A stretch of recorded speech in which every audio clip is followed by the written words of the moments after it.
Right now, at this very moment, you are living someone else's life. You think you're making your own choices, pursuing your own goals, building your own future. But the devastating truth is that you've abandoned yourself so completely that you don't even recognize it anymore. You wake up every day focused on everyone else's needs, everyone else's opinions, everyone else's expectations, while the most important person in your life, you, gets whatever scraps of attention are left over.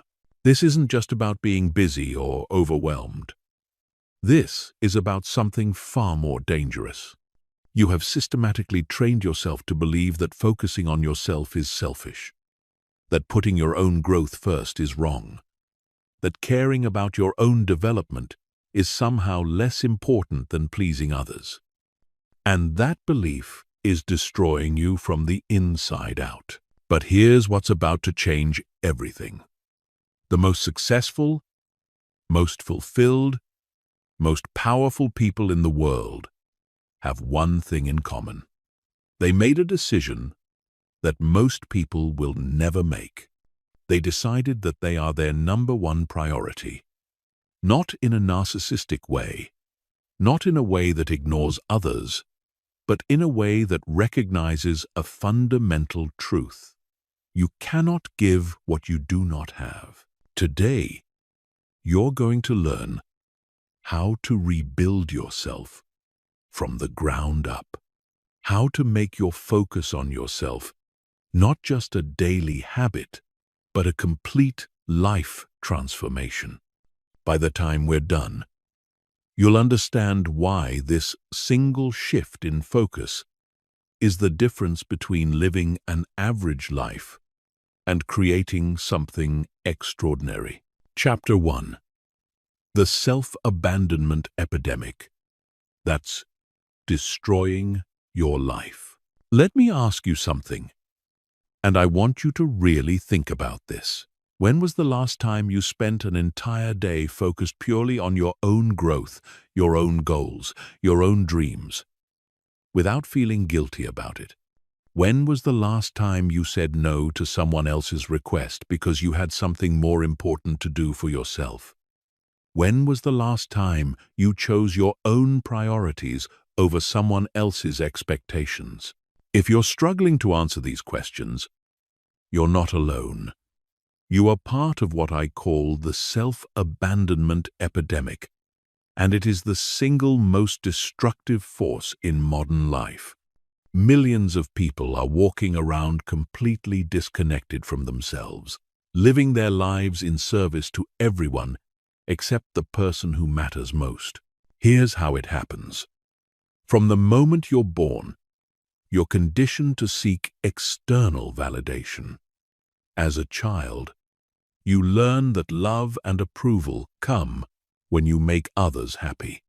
You get praise when you're good, attention when you perform, affection when you meet expectations. Slowly, systematically, you learn that your worth is tied not to who you are, but to how well you serve others. This conditioning becomes so deep, so automatic, that by the time you're an adult, you don't even realize you're doing it. You wake up in the morning and immediately start thinking about what everyone else needs. Your boss, your family, your friends, your social media followers. You structure your entire day around external demands, external deadlines, external expectations, and somewhere in the chaos of serving everyone else, you disappear. But here's the part that will shock you. This isn't just about time management or being overwhelmed. This is about identity destruction. When you constantly focus on everyone else, you literally lose touch with who you are. Your dreams become fuzzy. Your goals become unclear. Your sense of self becomes so diluted that you start defining yourself entirely by your relationships to others. You become someone's employee, someone's parent, someone's friend. but you stop being you. The psychological damage of this is devastating. When you abandon yourself, you create what psychologists call learned helplessness. You become so accustomed to reacting to external demands that you lose your ability to create from within. You stop trusting your own judgment. You stop believing in your own dreams.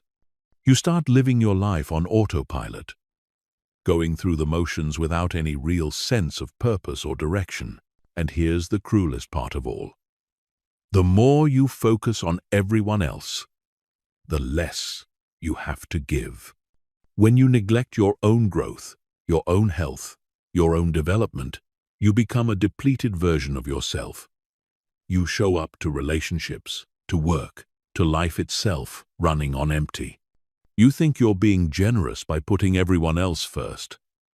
But in reality, you're cheating them out of the best version of yourself.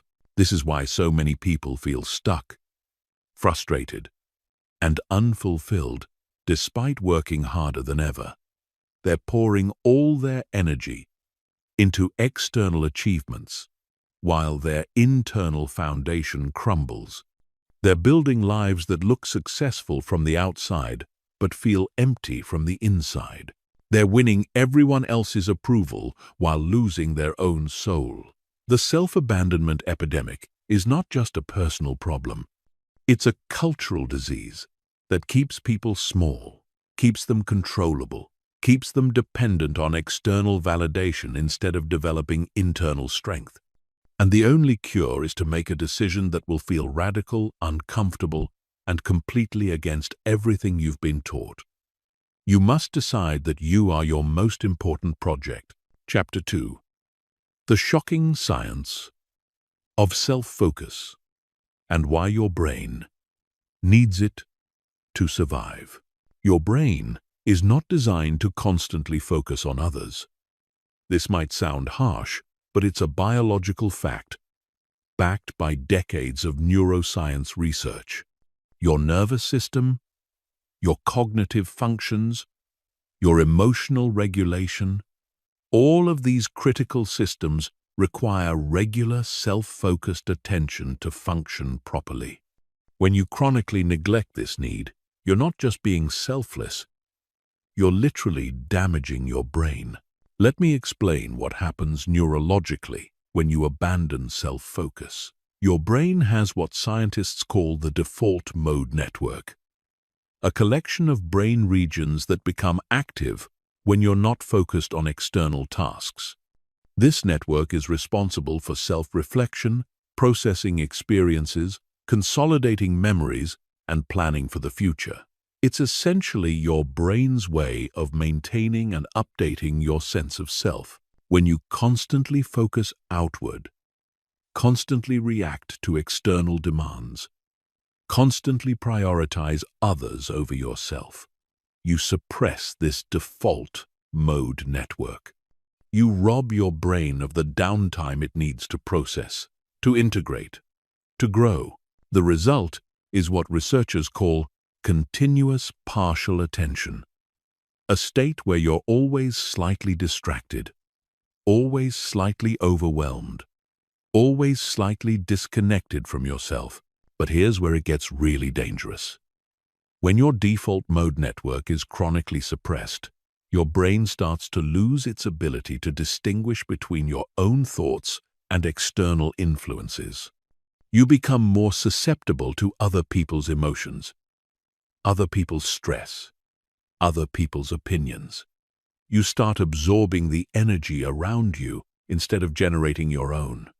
You become what psychologists call an emotional sponge, constantly taking on the feelings and problems of others while losing touch with your own inner state.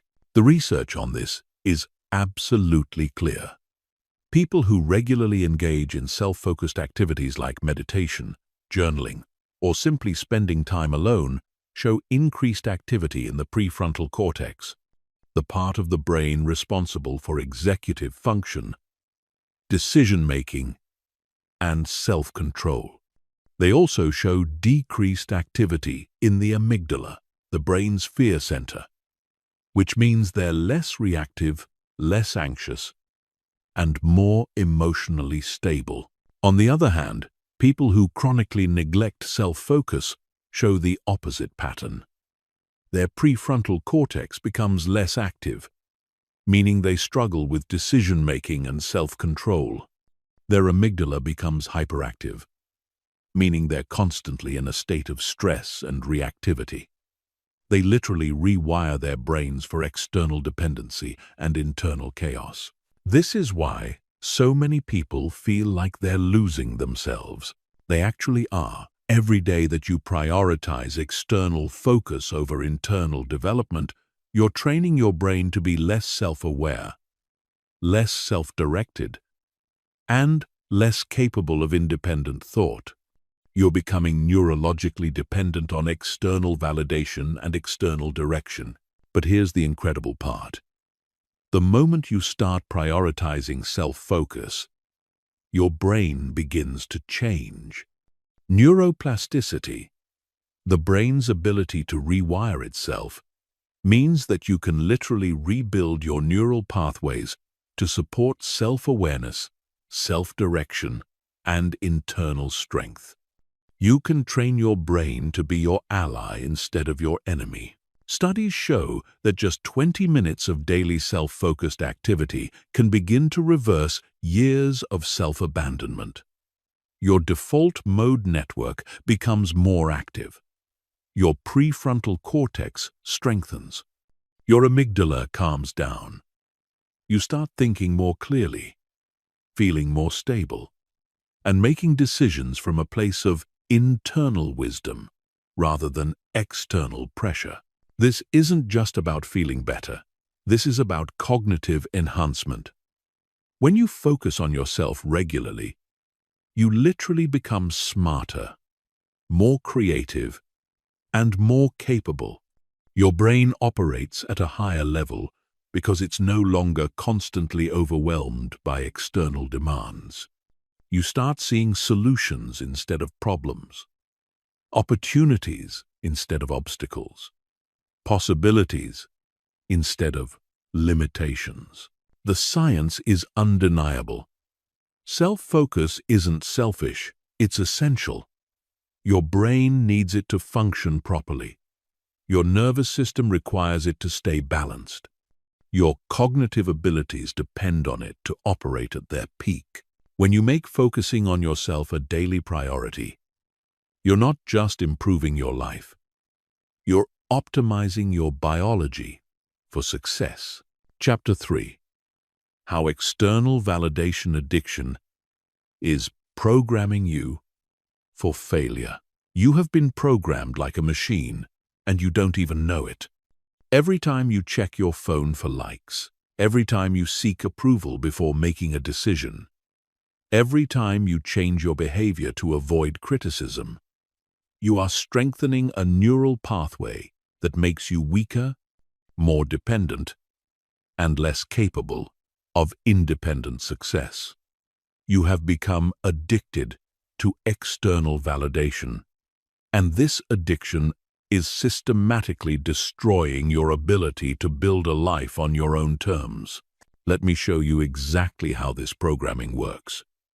Every time you receive external validation, your brain releases dopamine, the same neurotransmitter involved in drug addiction. This creates a reward cycle that makes you crave more validation, more approval, more external confirmation of your worth. But here's the devastating part. The more you rely on external validation, the less capable you become of generating internal validation. Think about this like a muscle. Your self-validation muscle is exactly like any other muscle in your body. If you don't use it, it atrophies. If you constantly rely on others to tell you that you're good enough, smart enough, worthy enough, your internal validation system shuts down. You literally lose the ability to feel confident and secure without external input. This is why so many people become validation addicts without even realizing it.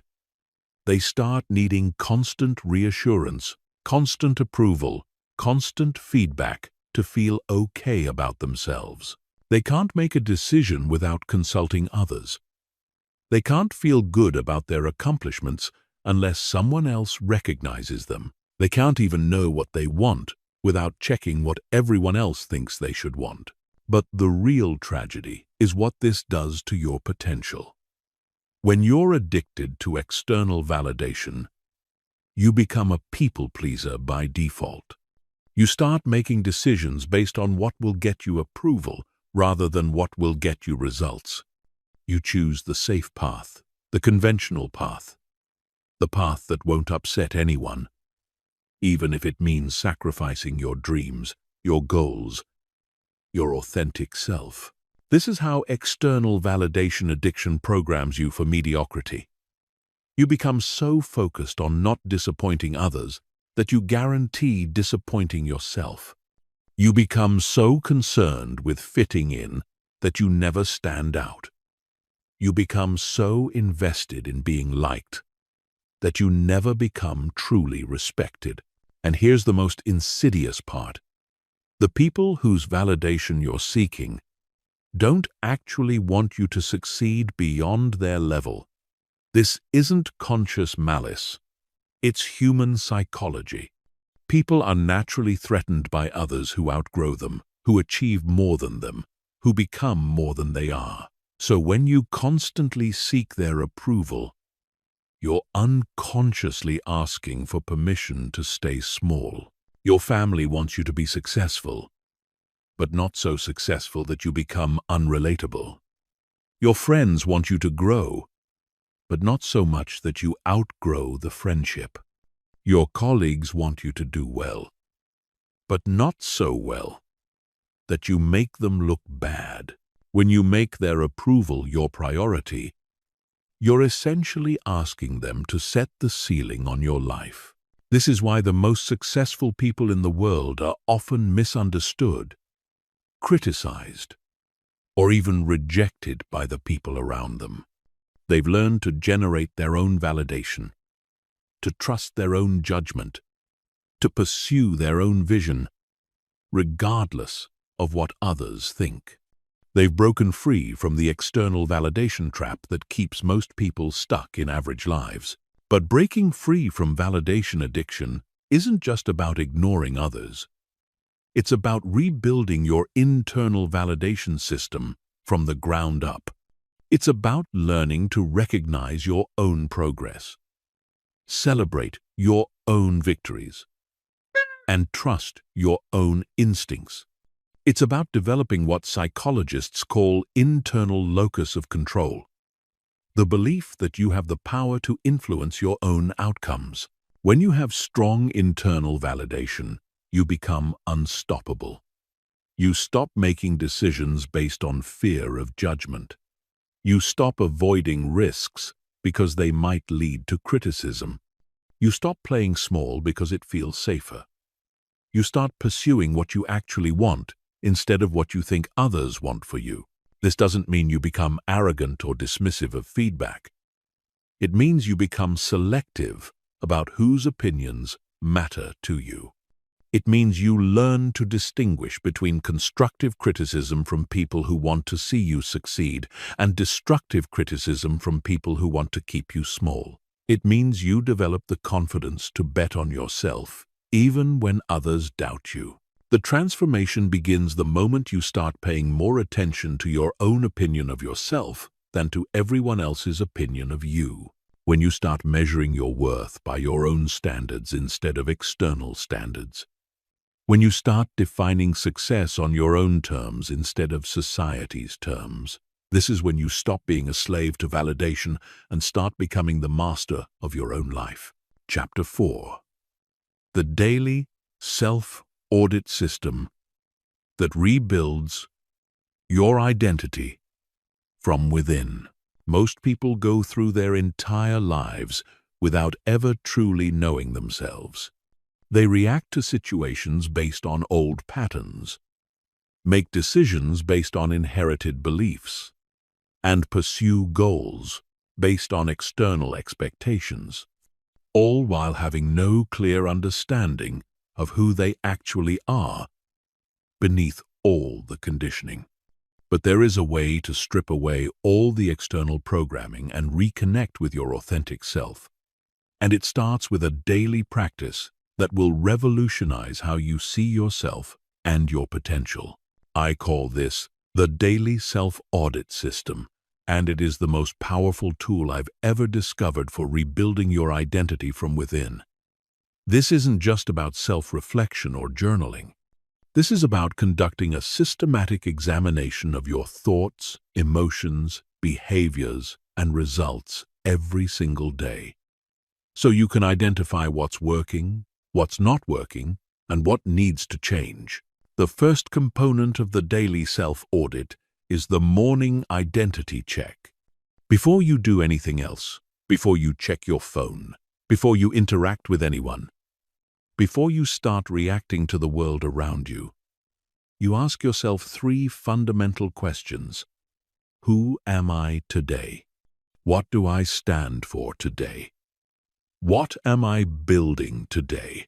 These questions might seem simple, but they are incredibly powerful because they force you to consciously choose your identity instead of just defaulting to old patterns. Most people wake up and immediately slip into autopilot mode, becoming whoever they were yesterday, reacting the same way, making the same choices, following the same patterns. But when you start each day by consciously defining who you are, you take control of your identity instead of letting your identity control you. The second component is the hourly awareness pause. Every hour, on the hour, you stop whatever you're doing and ask yourself, am I acting in alignment with who I said I am this morning? Am I making choices that build the person I want to become? Or am I reverting to old patterns? This isn't about judging yourself or feeling guilty about misalignment. It's about creating conscious awareness of the gap between who you want to be and who you're actually being in real time. This hourly check-in serves 2 critical purposes. First, it prevents you from sleepwalking through your day. Most people spend entire days on autopilot, making unconscious decisions that pull them away from their goals without even realizing it. The hourly pause breaks this unconscious pattern and brings you back to intentional living. Second, it creates multiple opportunities for course correction throughout the day. Instead of waiting until bedtime to realize you've been off track all day, you catch misalignment early and adjust. This compounds over time, creating a life that is increasingly aligned with your authentic self rather than your conditioned patterns. The third component is the evening integration review. At the end of each day, you conduct a thorough examination of your thoughts, emotions, behaviors, and results. You ask yourself, what did I learn about myself today? What patterns did I notice? What triggered me, and why? What made me feel most alive and authentic? What felt forced or inauthentic? But here's what makes this different from regular journaling. You're not just recording what happened. You're analyzing the data to identify patterns and make strategic adjustments. You're treating yourself like a scientist studying the most important subject in the world. This evening review helps you understand your emotional patterns, your behavioral triggers, your energy cycles, and your authentic preferences. Over time, you start to see clear patterns that reveal who you really are beneath all the conditioning. You discover what truly motivates you versus what you think should motivate you. You identify your real values versus the values you inherited from others. The fourth component is the weekly identity evolution planning. Every week, you review the data from your daily audits and ask, what patterns am I ready to change? What aspects of my identity need upgrading? What new behaviors do I want to experiment with? This is where you consciously evolve your identity based on what you've learned about yourself. Most people change by accident, slowly drifting toward whoever they spend time with or whatever environment they're in. But when you have a systematic process for examining and evolving your identity, you change by design. You become who you choose to become, rather than who circumstances make you become. The fifth and most crucial component is the monthly authenticity assessment. Once a month, you conduct a deep examination of your entire life to assess how aligned you are with your authentic self. You ask, am I living according to my own values or someone else's? Are my goals actually my goals or goals I think I should have? Am I in relationships that support my authentic self or relationships that require me to be someone I'm not? This monthly assessment often reveals uncomfortable truths. You might realize that you've been pursuing a career that doesn't match your authentic interests. You might discover that you're in relationships that require you to suppress parts of yourself. You might find that you've been living according to expectations that were never really your own. But these uncomfortable realizations are the beginning of real transformation. You can't fix what you don't acknowledge. You can't change what you're not aware of. The daily self-audit system creates the awareness necessary for authentic change. When you commit to this system, something profound happens. You stop being a stranger to yourself.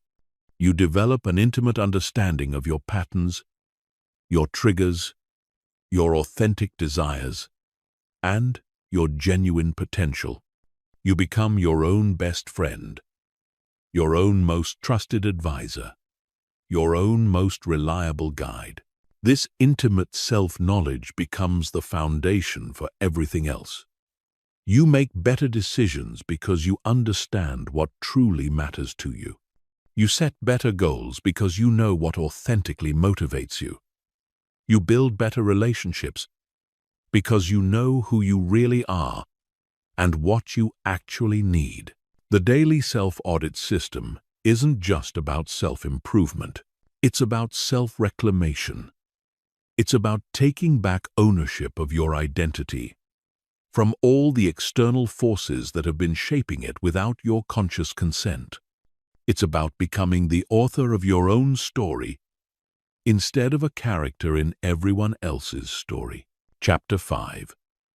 Breaking free from the people-pleasing prison that's killing your dreams. You are living in a prison, and you built it yourself. Every time you say yes when you mean no, every time you suppress your opinion to avoid conflict, every time you sacrifice your goals to make someone else comfortable, you are adding another bar to the cage that keeps you trapped in a life that isn't really yours. This prison is called people-pleasing, and it is the single most effective way to guarantee that you will never achieve your full potential. People-pleasing feels like kindness, but it's actually a form of self-violence. Every time you betray your authentic self to gain approval, you are teaching your subconscious mind that other people's comfort is more important than your own truth. You are programming yourself to believe that your wants, your needs, your dreams are less valuable than everyone else's. You are systematically erasing yourself to keep others happy. But here's what you need to understand about people-pleasing. It doesn't actually make people happy. It makes them comfortable. And there's a massive difference. When you constantly accommodate others, when you never challenge them, when you never express your authentic opinions or desires, you rob them of the opportunity to know the real you. You create relationships based on a false version of yourself, which means the love and approval you receive isn't actually for you, it's for the mask you wear. This creates a devastating psychological trap. The more you people please, the more isolated you feel, because no one actually knows who you really are. The approval you receive feels hollow because it's not based on your authentic self. So you please even more, hoping that more accommodation will finally give you the genuine connection you crave. But it never does, because genuine connection requires authentic expression, and people-pleasing is the opposite of authentic expression. The roots of people-pleasing usually go back to childhood. Maybe you learned that love was conditional on being good, being quiet, being agreeable. Maybe you discovered that expressing your needs led to anger, disappointment, or withdrawal of affection. Maybe you grew up in an environment where keeping the peace was more important than speaking the truth. Whatever the origin, you developed a survival strategy that prioritizes other people's emotional comfort over your own authentic expression. But what worked as a survival strategy in childhood becomes a success prevention strategy in adulthood. The same behaviors that might have kept you safe as a child now keep you small as an adult. The same patterns that earned you approval when you were young now prevent you from achieving greatness when you're older. Here's the brutal truth about people-pleasing and success. You cannot please your way to the top. Every significant achievement, every breakthrough, every moment of real growth requires you to disappoint someone. It requires you to say no to good opportunities so you can say yes to great ones. It requires you to prioritize your vision over other people's expectations. It requires you to be willing to be misunderstood, criticized, or even rejected by people who want you to stay small. Think about anyone who has achieved something significant. They all have one thing in common. They were willing to disappoint people who wanted them to play it safe. They chose their own approval over everyone else's. They bet on their vision, even when others couldn't see it. They prioritized their growth over other people's comfort. But breaking free from people-pleasing isn't just about being selfish or inconsiderate. It's about recognizing that you have a responsibility to honor your authentic self. You have gifts, talents, perspectives, and contributions that the world needs, but only if you're willing to express them authentically. When you suppress your authentic self to please others, you're not just hurting yourself. You're depriving the world of what you have to offer. The first step in breaking free from people-pleasing is recognizing that you cannot control other people's emotions, and it's not your job to try. Other people's happiness, comfort, and emotional state are their responsibility, not yours. You can be kind, considerate, and respectful without being responsible for everyone's feelings. You can care about others without sacrificing yourself for them. The second step is learning to distinguish between healthy consideration and toxic accommodation. Healthy consideration means being aware of how your actions affect others and choosing to be respectful and kind when possible. Toxic accommodation means sacrificing your authentic self, your goals, or your well-being to avoid any possibility of disappointing or upsetting someone else. The third step is developing what I call strategic selfishness. This isn't about being cruel or inconsiderate. It's about recognizing that you must prioritize your own growth, health, and authentic expression if you want to show up as the best version of yourself for others. It's about understanding that you cannot give what you do not have, and you cannot have what you do not prioritize. Strategic selfishness means saying no to requests that don't align with your priorities. Even if saying no makes someone uncomfortable, it means expressing your authentic opinions, even if they differ from what others want to hear. It means pursuing your goals with intensity, even if your dedication makes others feel insecure about their own lack of commitment. The fourth step is building your tolerance for disapproval. Most people pleasers have an extremely low tolerance for any form of disapproval, criticism, or conflict. They will go to extraordinary lengths to avoid making anyone upset, which means they live their entire lives within the narrow boundaries of what everyone else finds acceptable. But here's what you need to understand. Disapproval is not dangerous. Criticism is not catastrophic. Conflict is not the end of the world. These are just uncomfortable emotions. And emotions are temporary. The discomfort of disappointing someone passes, but the regret of not living authentically lasts forever. Building your tolerance for disapproval is like building any other muscle. You start small and gradually increase the intensity.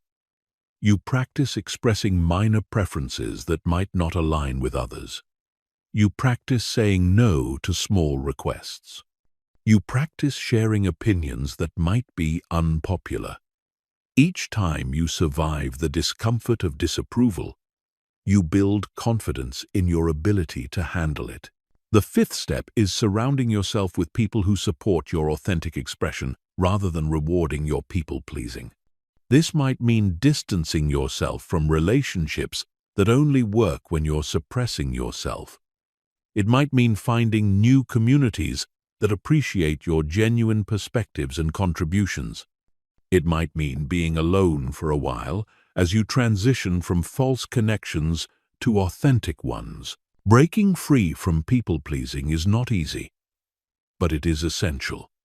Every day that you continue to sacrifice your authentic self for other people's comfort is a day that you move further away from your potential. Every time you choose approval over authenticity, you teach yourself that you are not worthy of love as you really are. But when you finally break free from the people-pleasing prison, when you start living from your authentic self rather than your accommodating self, everything changes. You attract people who appreciate the real you.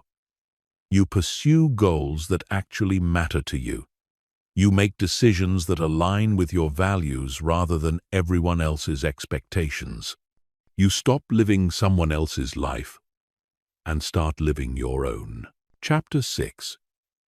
Building unshakable internal validation systems that make you immune to criticism.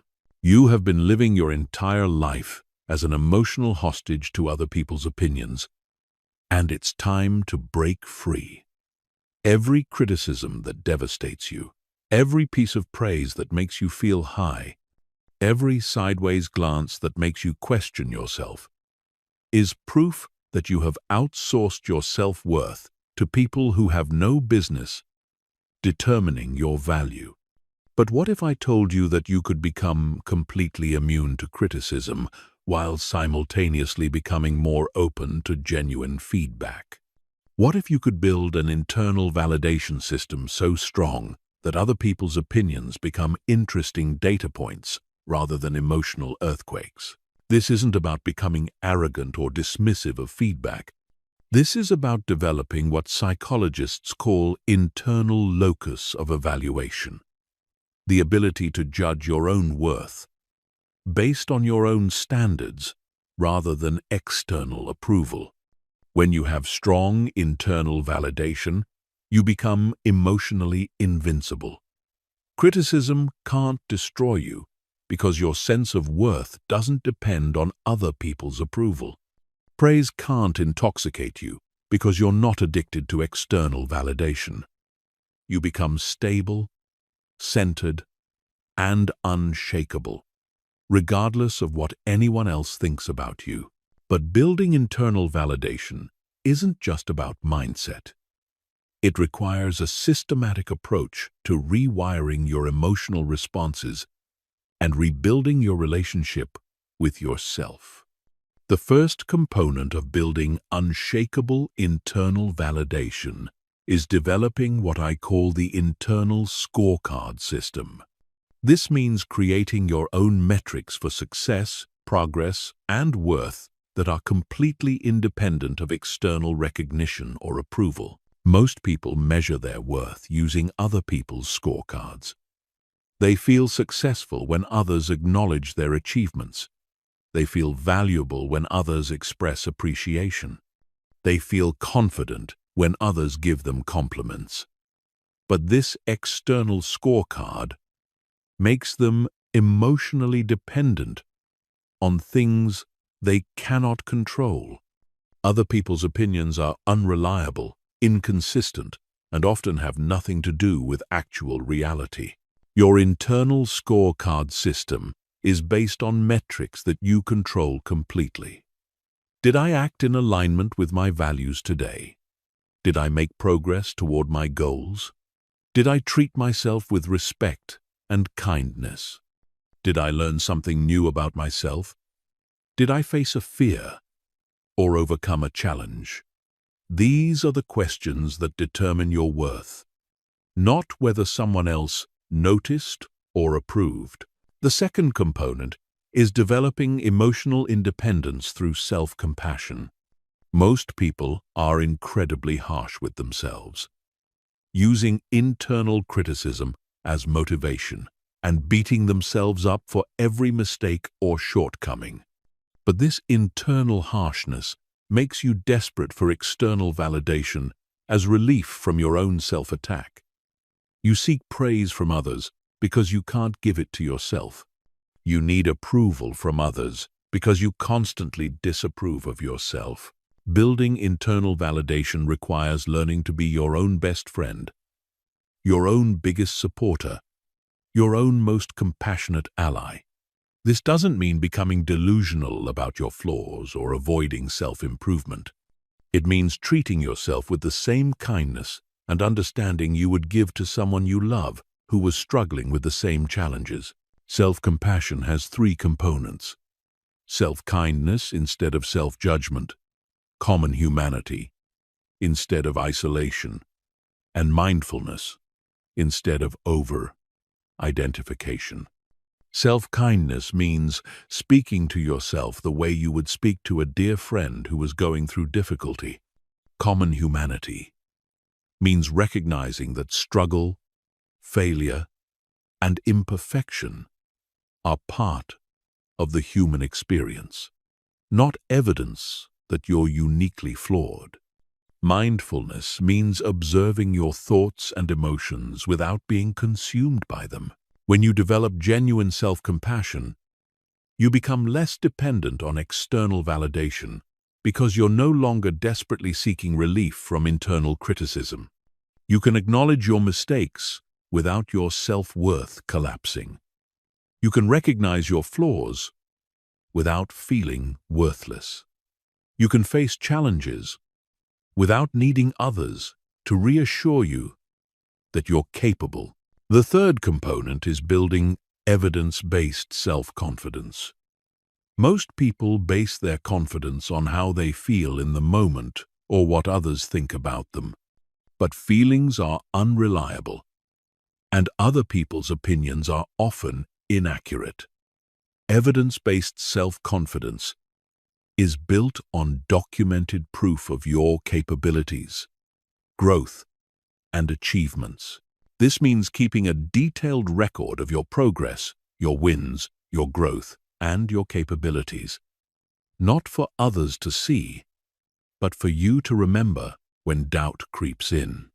When someone criticizes you, or when you start questioning yourself, you have concrete evidence of your abilities and progress that no one can take away from you. Your evidence file should include challenges you've overcome, skills you've developed, goals you've achieved, positive feedback from credible sources, times you've acted courageously, moments when you've helped others, instances of personal growth, and examples of your unique strengths and abilities. This isn't about ego or arrogance. It's about having an accurate, balanced view of your capabilities based on real evidence rather than distorted perceptions. The fourth component is developing selective receptivity to feedback. This doesn't mean ignoring all criticism or dismissing all feedback. It means becoming highly selective about whose opinions you allow to influence your self-perception. Not all feedback is created equal. Not all critics are worth listening to. Not all praise is meaningful. Selective receptivity means evaluating feedback based on three criteria: the credibility of the source, the accuracy of the information, and the helpfulness of the insight. Credible sources are people who have achieved what you want to achieve, who understand your field or situation, who care about your growth, and who have demonstrated good judgment. Accurate information is specific, actionable, and based on observable behavior rather than character attacks or generalizations. Helpful insights move you closer to your goals rather than just making you feel bad or good. When feedback meets all three criteria, you listen carefully and integrate what serves you. When feedback fails these tests, you acknowledge it politely, but don't let it affect your self-perception. This isn't about being defensive or closed-minded. It's about being strategic and protective of your mental and emotional energy. The fifth component is practicing controlled exposure to disapproval.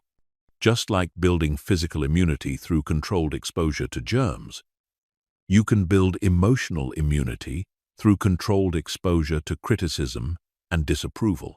This doesn't mean seeking out harsh criticism or putting yourself in unnecessarily difficult situations. It means gradually expanding your comfort zone around disapproval so it loses its power over you. Start by expressing minor preferences that might not align with others. Share opinions that might be slightly unpopular. Make choices that prioritize your needs, even if others might be disappointed. Each time you survive the discomfort of disapproval without your world ending, you build evidence that disapproval isn't dangerous. The goal isn't to become callous or insensitive.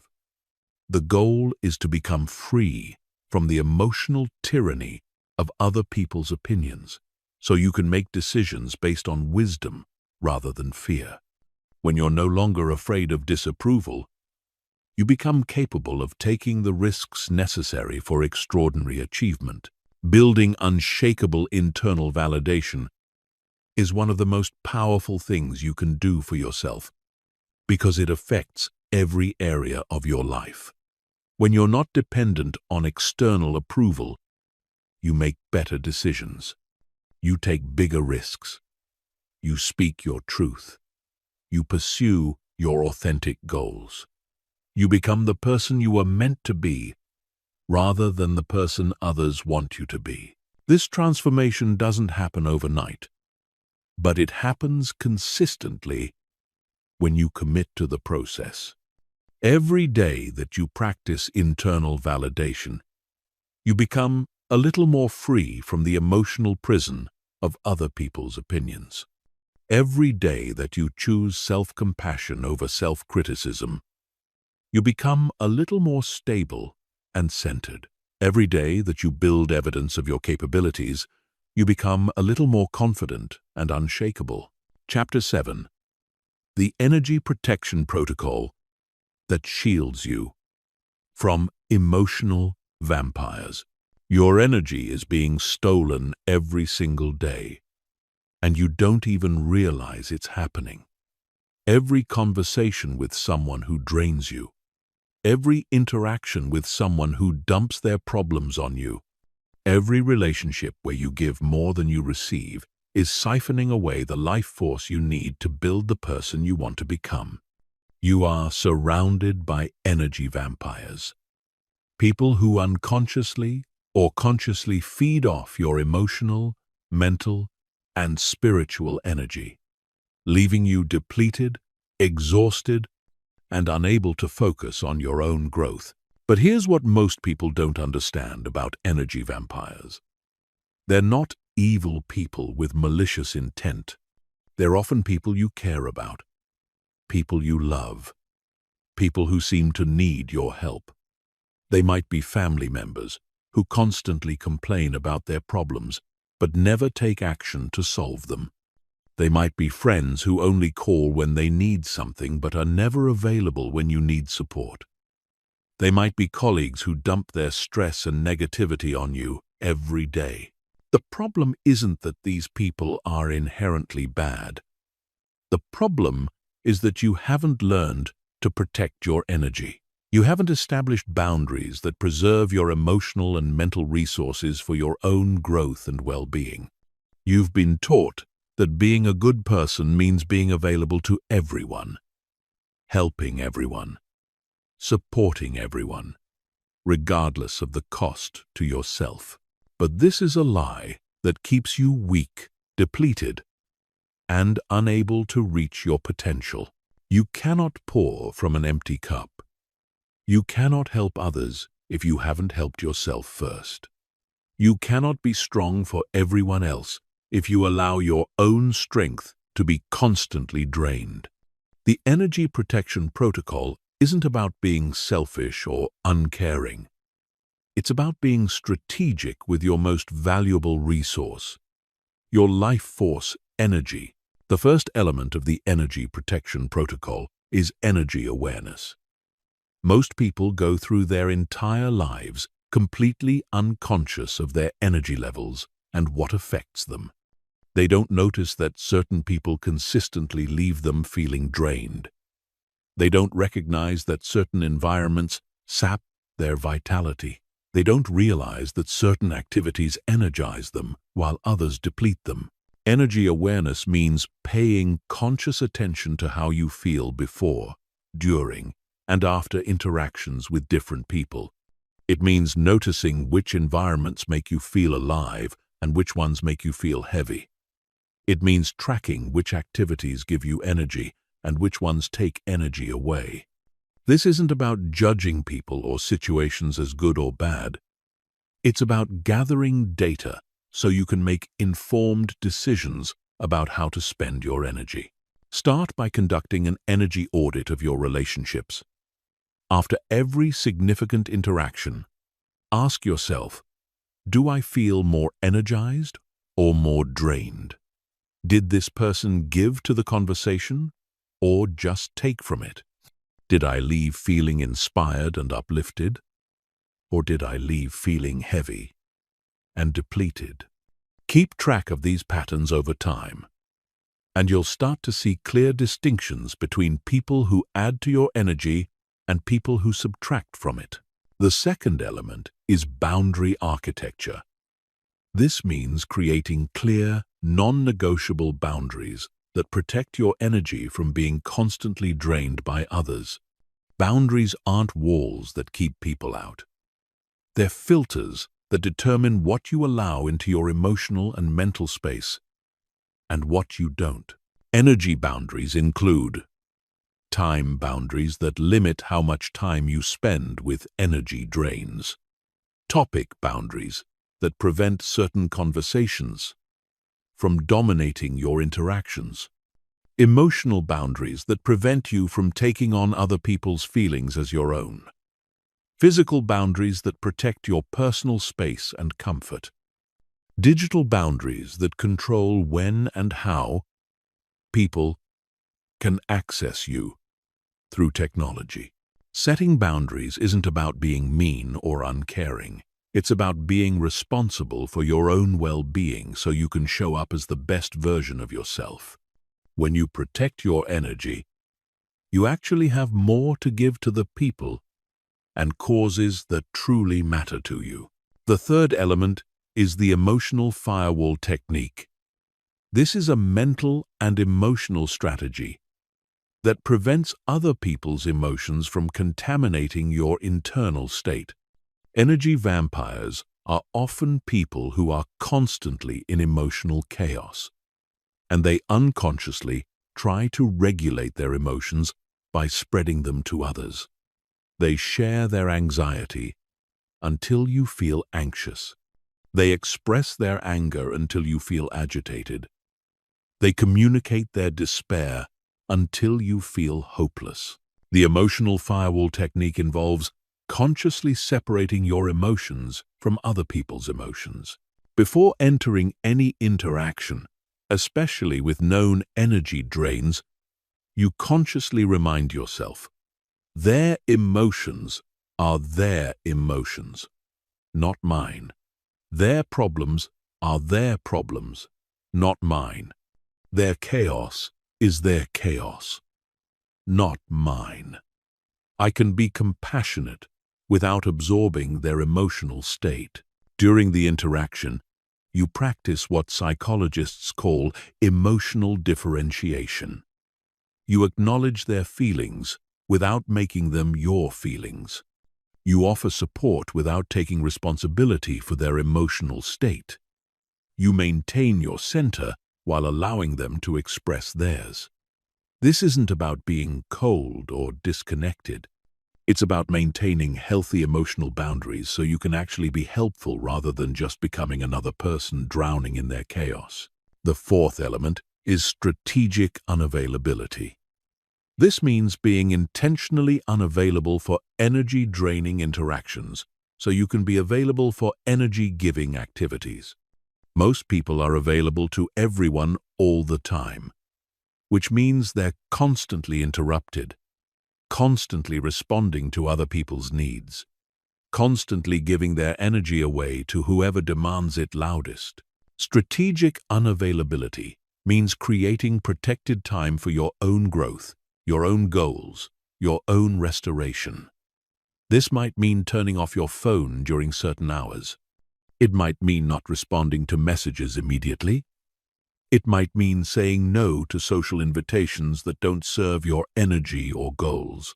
It might mean being less accessible to people who consistently drain your energy. This isn't about being rude or irresponsible. It's about recognizing that your time and energy are finite resources that must be managed strategically. When you're strategically unavailable for energy drains, you become available for energy gains.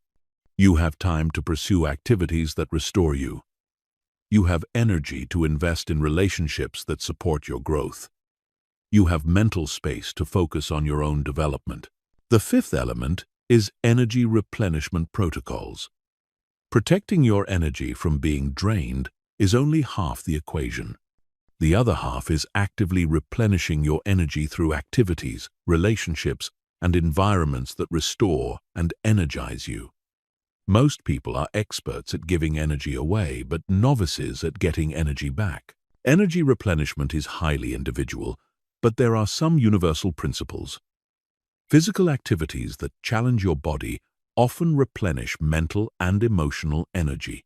Creative activities that engage your imagination can restore energy that's been depleted by routine or stress. Social activities with people who inspire and support you can replenish energy that's been drained by difficult relationships. Solitude and reflection can restore energy that's been scattered by constant external demands. The key is to be as intentional about energy replenishment as you are about energy protection. Schedule activities that restore you.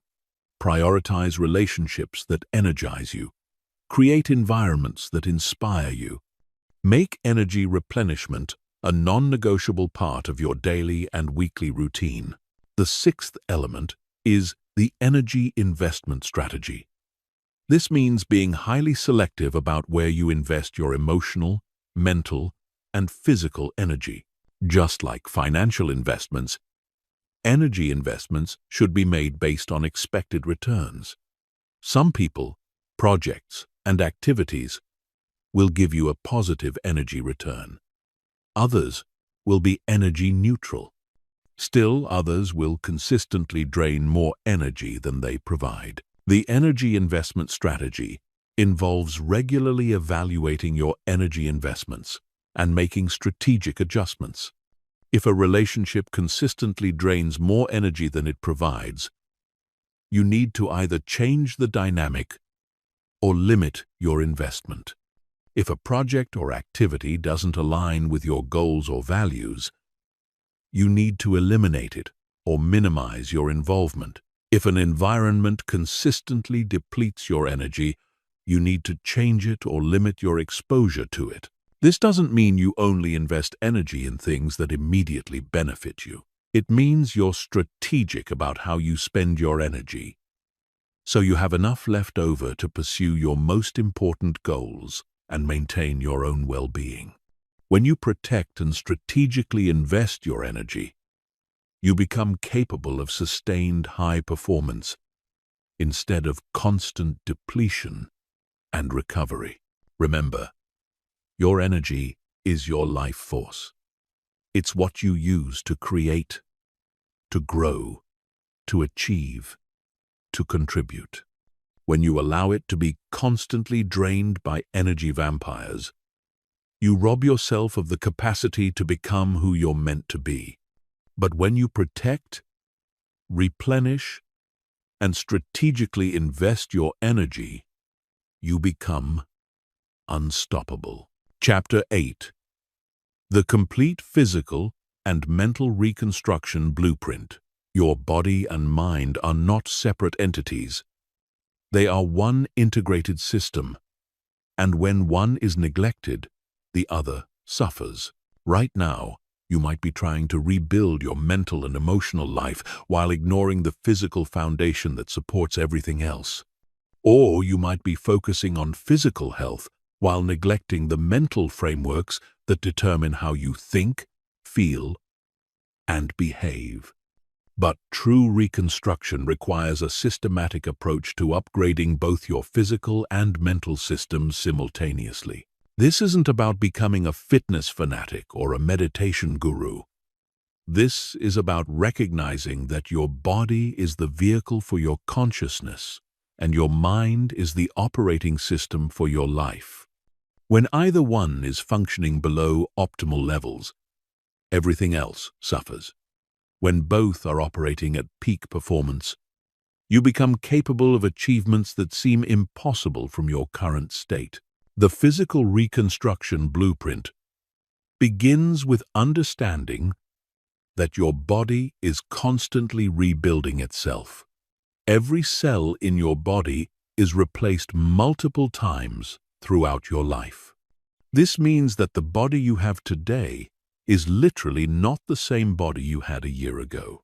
You have the power to influence this rebuilding process through the choices you make every single day about what you put in your body, how you move your body, and how you treat your body. The first pillar of physical reconstruction is nutritional intelligence. This isn't about following the latest diet trend or restricting yourself to the point of misery. This is about understanding that food is information for your body. Every meal you eat is sending signals to your cells about how to function. When you consistently eat processed foods, sugar, and chemicals, you're programming your body for inflammation, fatigue, and disease.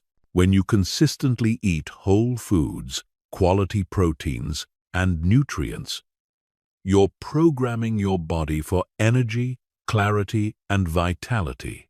Nutritional intelligence means eating for performance rather than just pleasure. It means choosing foods that support your goals rather than just satisfying your cravings. It means understanding that what you eat affects not just your physical health, but your mental clarity, emotional stability, and cognitive performance. The foundation of nutritional intelligence is eliminating the foods that create inflammation and brain fog. Processed foods, refined sugars, artificial chemicals, and excessive caffeine. The next step is emphasizing the foods that support optimal function. Lean proteins that provide the building blocks for neurotransmitters. Healthy fats that support brain function. Complex carbohydrates that provide steady energy. and micronutrients that support cellular function. But nutritional intelligence goes beyond just what you eat. It includes when you eat, how much you eat, and how you eat. Intermittent fasting can improve cellular repair and mental clarity. Proper portion control prevents the energy crashes that come from overeating. Mindful eating improves digestion and nutrient absorption while reducing stress. The second pillar is movement mastery.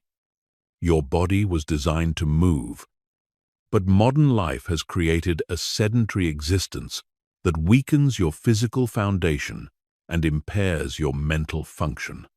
Movement mastery isn't about becoming an elite athlete.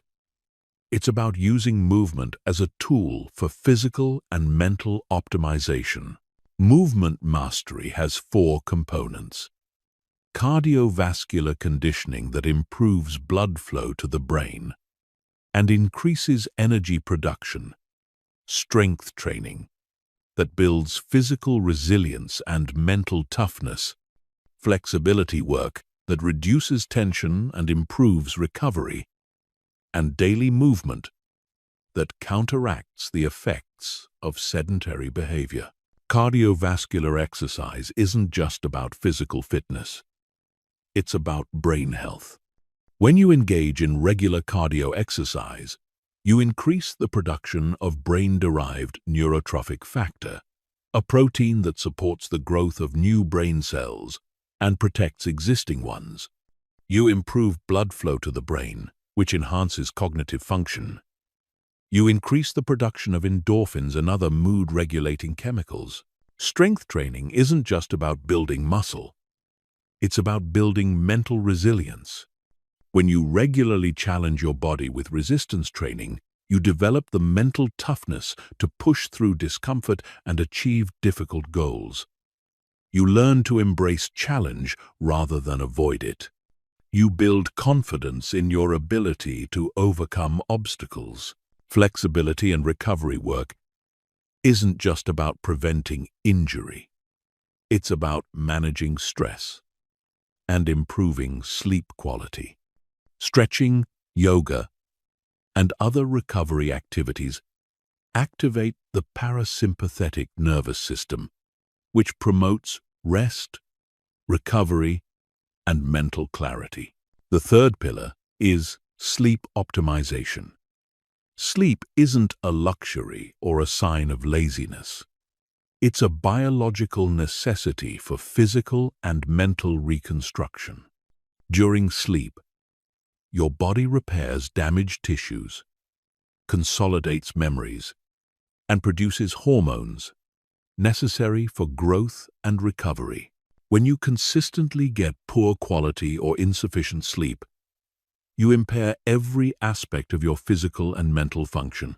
Sleep optimization involves creating consistent sleep and wake times that align with your natural circadian rhythms, creating an environment that supports deep, restorative sleep, eliminating habits and substances that interfere with sleep quality, and developing bedtime routines that prepare your body and mind for rest. This means avoiding screens for at least an hour before bed, because blue light suppresses melatonin production. It means keeping your bedroom cool, dark, and quiet to support deep sleep. It means avoiding caffeine, alcohol, and large meals close to bedtime. It means developing relaxing bedtime rituals that signal to your body that it's time to rest. The mental reconstruction blueprint focuses on upgrading the software that runs your life. Your thoughts, beliefs, habits, and mental frameworks. Just like physical reconstruction, mental reconstruction requires systematic attention to the inputs and processes that shape your mental state. The first pillar of mental reconstruction is cognitive hygiene. This means being as careful about what you put in your mind as you are about what you put in your body. Your brain is constantly processing information, and The quality of that information affects the quality of your thinking. When you constantly consume negative news, toxic social media, and low-quality entertainment, you're programming your mind for negativity, distraction, and mental weakness. Cognitive hygiene involves being highly selective about the information you consume, prioritizing inputs that educate, inspire, and challenge you to grow, limiting exposure to information that promotes fear, negativity, or distraction, and regularly engaging in activities that strengthen your mental faculties. This means curating your social media feeds to include only content that supports your growth. It means reading books that challenge your thinking and expand your knowledge. It means listening to podcasts and watching videos that educate and inspire rather than just entertain. It means having conversations with people who stimulate your mind rather than drain your energy. The second pillar is mental training through deliberate practice. Just like physical muscles, mental muscles need to be exercised regularly to stay strong. Mental training involves practicing specific cognitive skills like focus, memory, problem-solving, and emotional regulation. Meditation is one of the most powerful forms of mental training because it develops your ability to focus your attention, observe your thoughts without being controlled by them, and remain calm under pressure. But mental training also includes reading challenging material that expands your thinking, learning new skills that create new neural pathways, and engaging in activities that require sustained mental effort. The third pillar is belief system reconstruction. Your beliefs are the operating system of your mind. They determine what you think is possible, what you think you deserve, and what actions you think are worth taking. When you have limiting beliefs, you limit your potential. When you have empowering beliefs, you expand your potential. Belief system reconstruction involves identifying beliefs that limit your potential, examining the evidence for and against these beliefs, and consciously choosing beliefs that support your growth and goals. This isn't about positive thinking or denying reality. It's about choosing beliefs that are both accurate and empowering. The integration of physical and mental reconstruction creates a compound effect that transforms every aspect of your life. When your body is strong and healthy, your mind functions better. When your mind is clear and focused, you make better decisions about your physical health. When both systems are optimized, you become capable of sustained high performance in every area of your life. Chapter 9. Mastering the internal resistance that sabotages your progress. There is a force inside you that is more dangerous than any external enemy, more destructive than any criticism, and more limiting than any circumstance. This force has been sabotaging your progress since the day you decided to change, and it will continue to sabotage your progress until you learn to recognize it, understand it, and master it. This force is called internal resistance, and it is the reason why most people start strong but fade quickly, why they have great intentions but poor follow-through, why they know what to do but don't do what they know. Internal resistance isn't weakness or lack of willpower. It's a sophisticated psychological defense mechanism that your mind uses to keep you safe from perceived threats. The problem is that your mind perceives growth, change, and improvement as threats to your survival. Your subconscious is wired to keep you in familiar territory, even if that territory is limiting, painful, or self-destructive. It would rather keep you safe and small than allow you to risk failure, rejection, or the unknown consequences of becoming more than you currently are. This is why change feels so difficult, even when you want it desperately. This is why you procrastinate on the very activities that would improve your life. This is why you find yourself making excuses, creating distractions, and engaging in self-sabotage just when you're starting to make progress. Your conscious mind wants to change, but your subconscious mind is fighting to keep everything the same. Understanding internal resistance is the key to overcoming it. When you recognize resistance as a natural psychological process rather than evidence of your inadequacy, you can work with it instead of being defeated by it.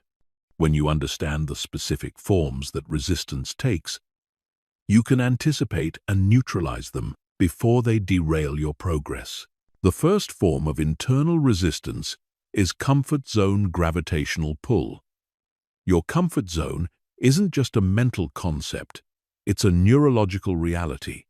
Your brain has created neural pathways for your current behaviors, thoughts, and emotional patterns.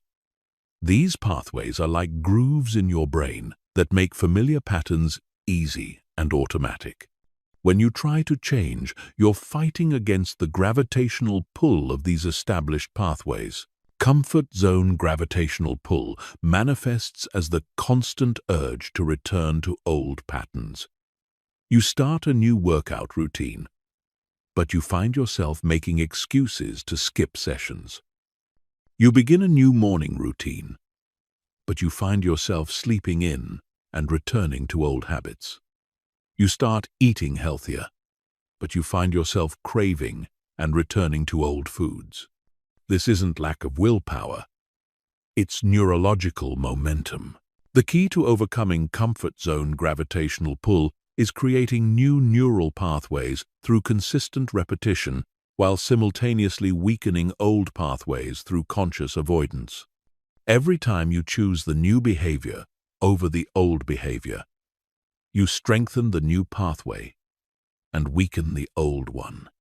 But this process takes time, and during the transition period, you must expect and prepare for the gravitational pull toward familiar patterns.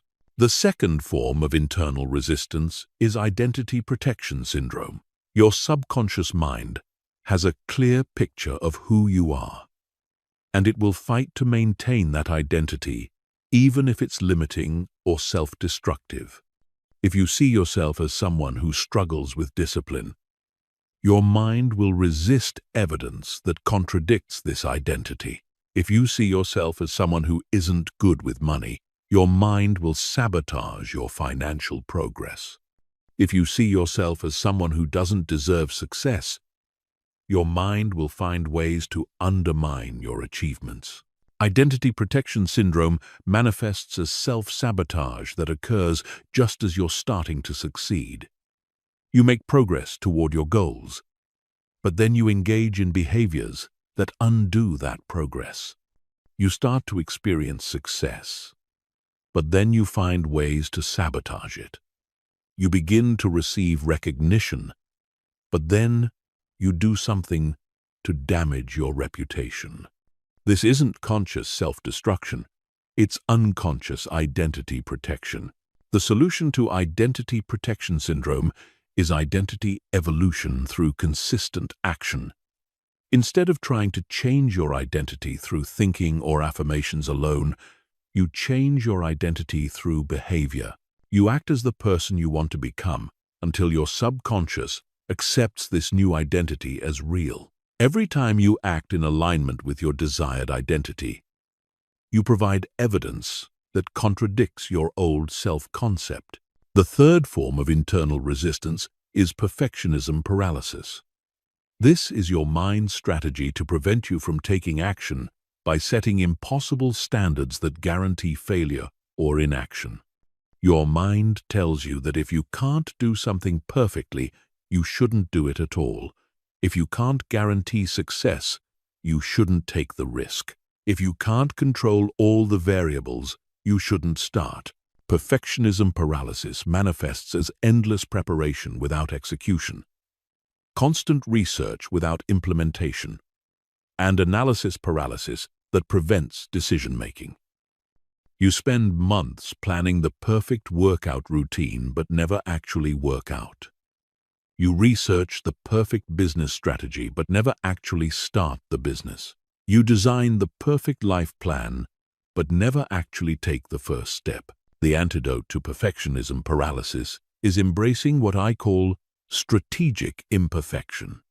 This means taking action before you feel ready, starting before you have all the answers, and improving as you go, rather than waiting for perfect conditions.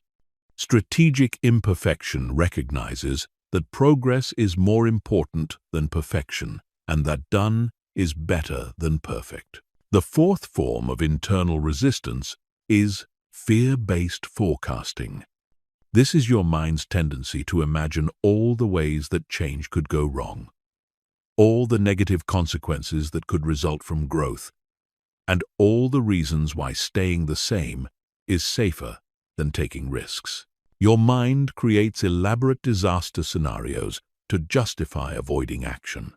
Fear-based forecasting manifests as catastrophic thinking about potential outcomes, obsessive focus on everything that could go wrong, and paralysis caused by imaginary future problems.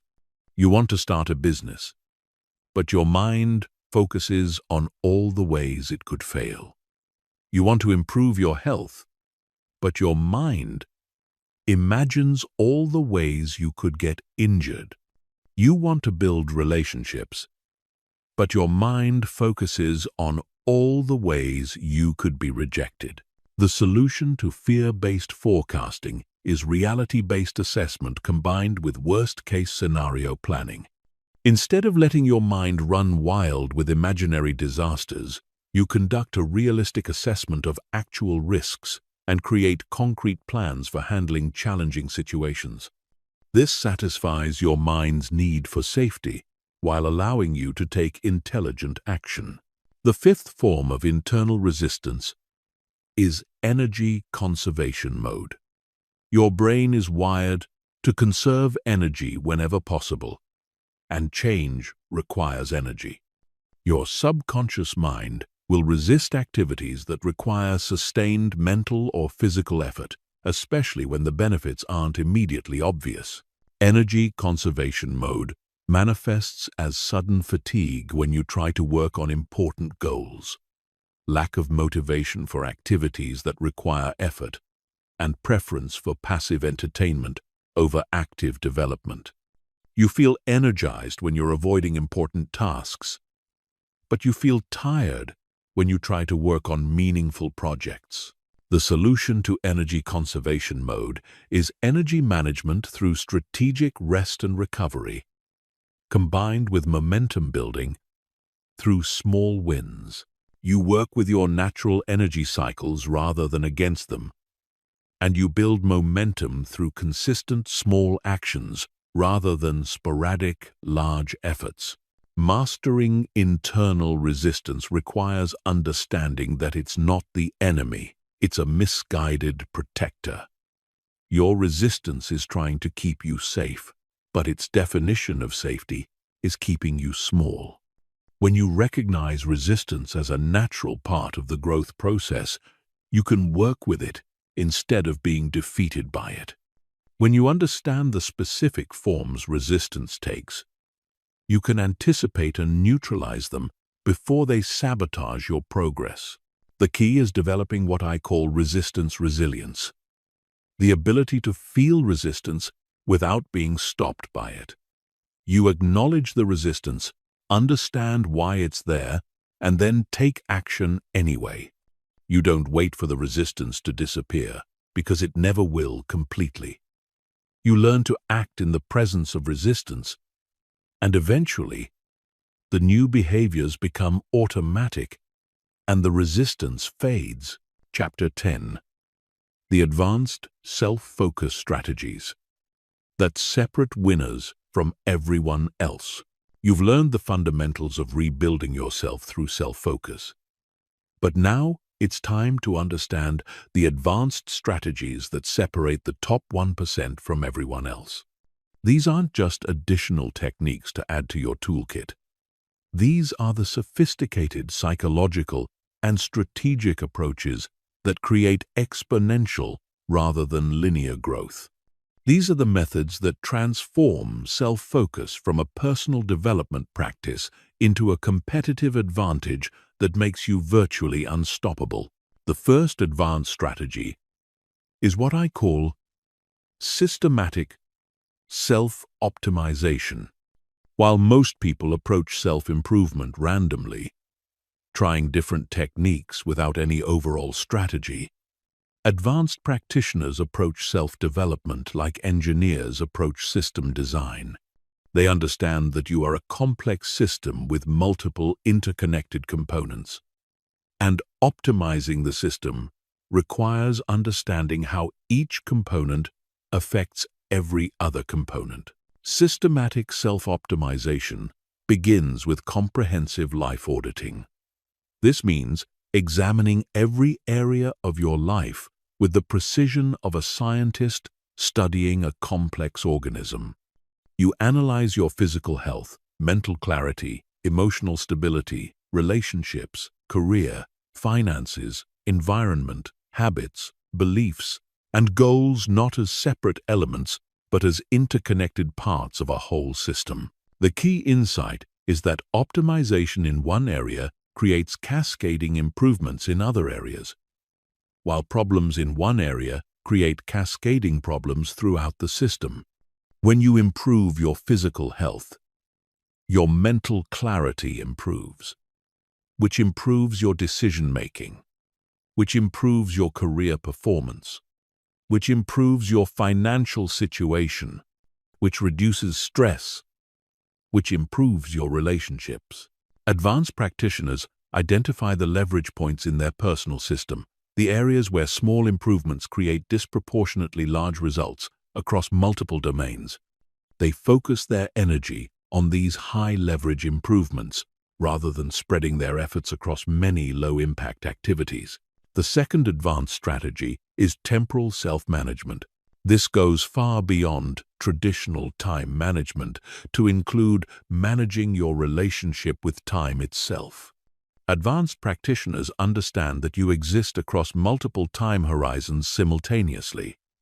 Your immediate moment, your daily rhythms, your weekly cycles, your monthly patterns, your yearly trajectories, and your lifetime arc. Temporal self-management involves aligning your actions across all time horizons so that your immediate choices support your daily goals.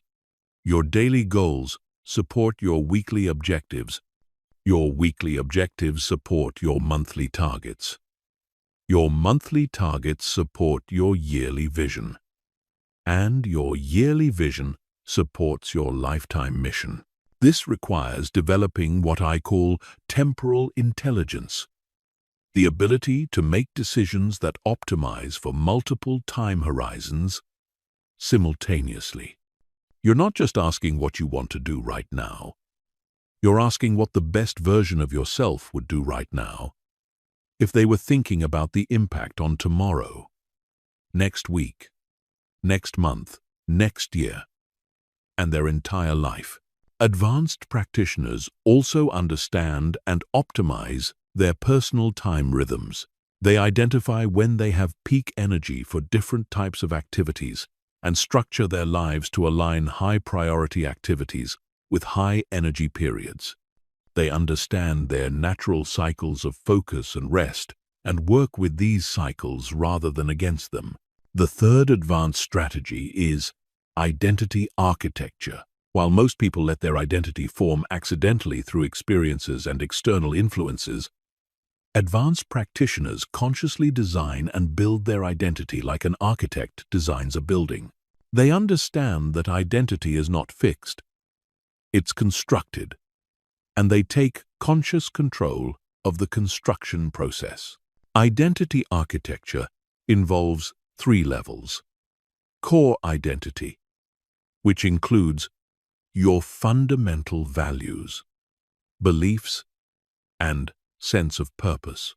Functional identity, which includes the roles you play and the capabilities you develop.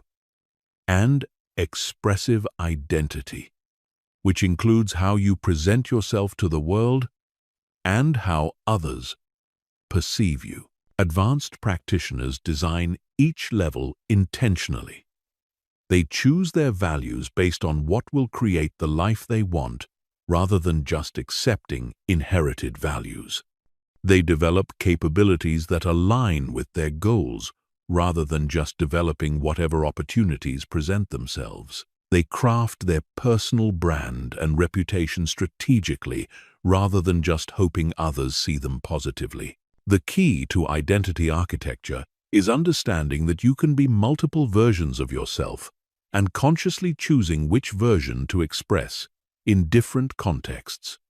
You have a professional identity, a personal identity, a social identity, and a private identity.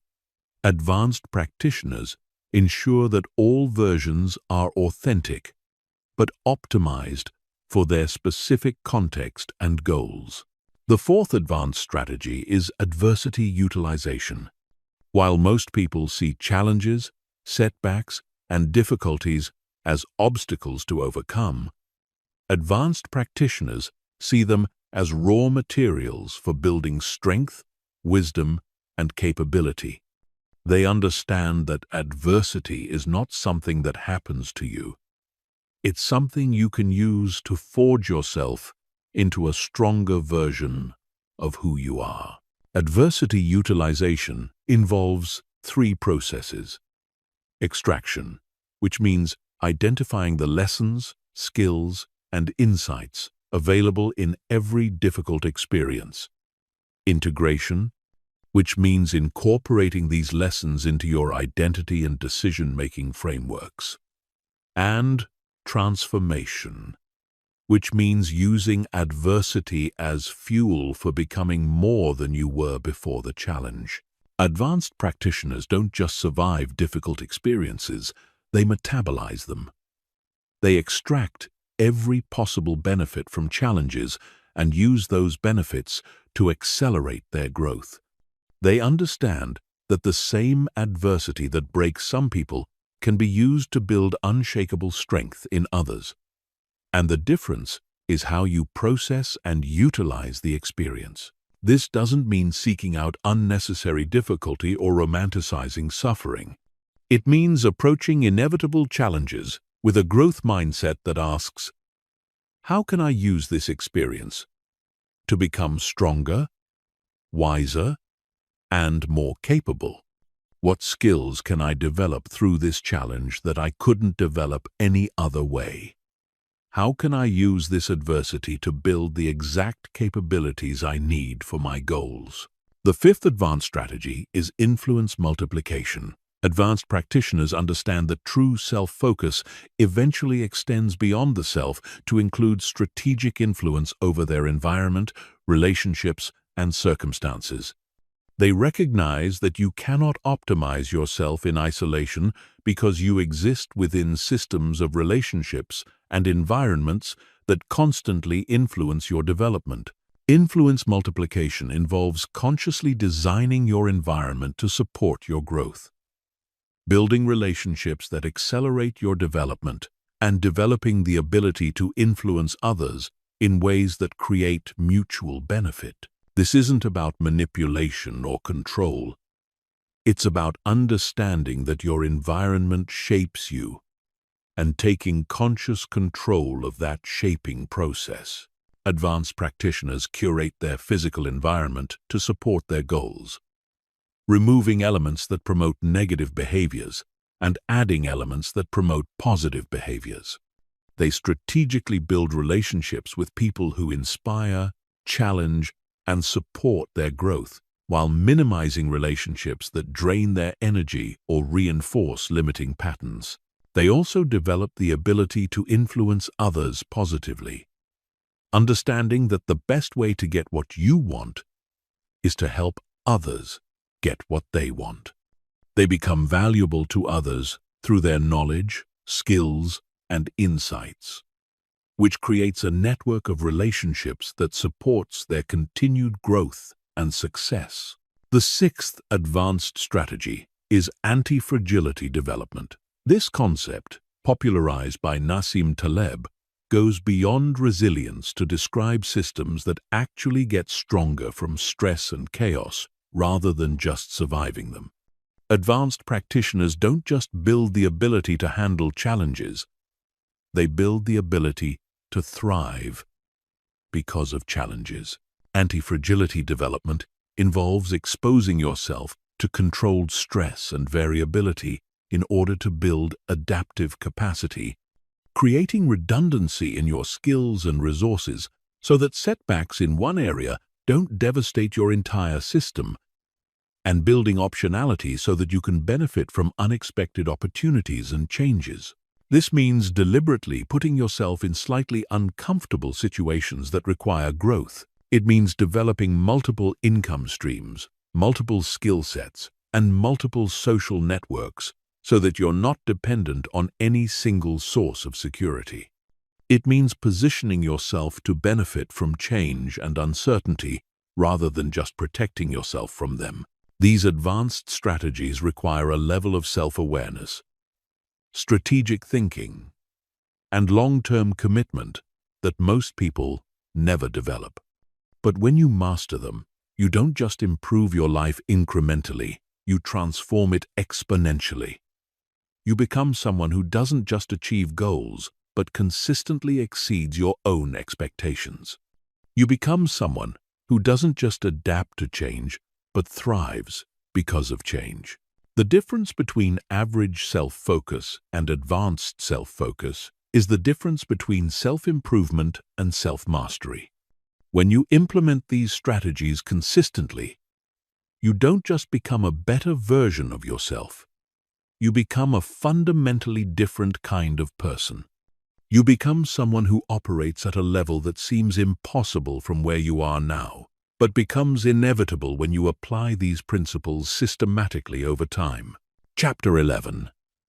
The Momentum Multiplication System that compounds your growth exponentially. Most people experience growth in waves. They make progress for a while, then plateau. They break through to a new level, then stagnate. They achieve some goals, then lose momentum. This cycle of progress and regression keeps them trapped in a pattern of starting over, making some headway, falling back, and starting over again. But there is a way to break free from this cycle and create momentum that builds on itself, compounds over time, and accelerates your growth exponentially rather than linearly. The secret is understanding that momentum is not just about doing more or working harder. Momentum is about creating systems and strategies that make each success easier to achieve than the last. It's about building a foundation where your wins create more wins, where your progress creates more progress, where your growth creates more growth. This is the difference between people who achieve temporary success and people who create lasting transformation.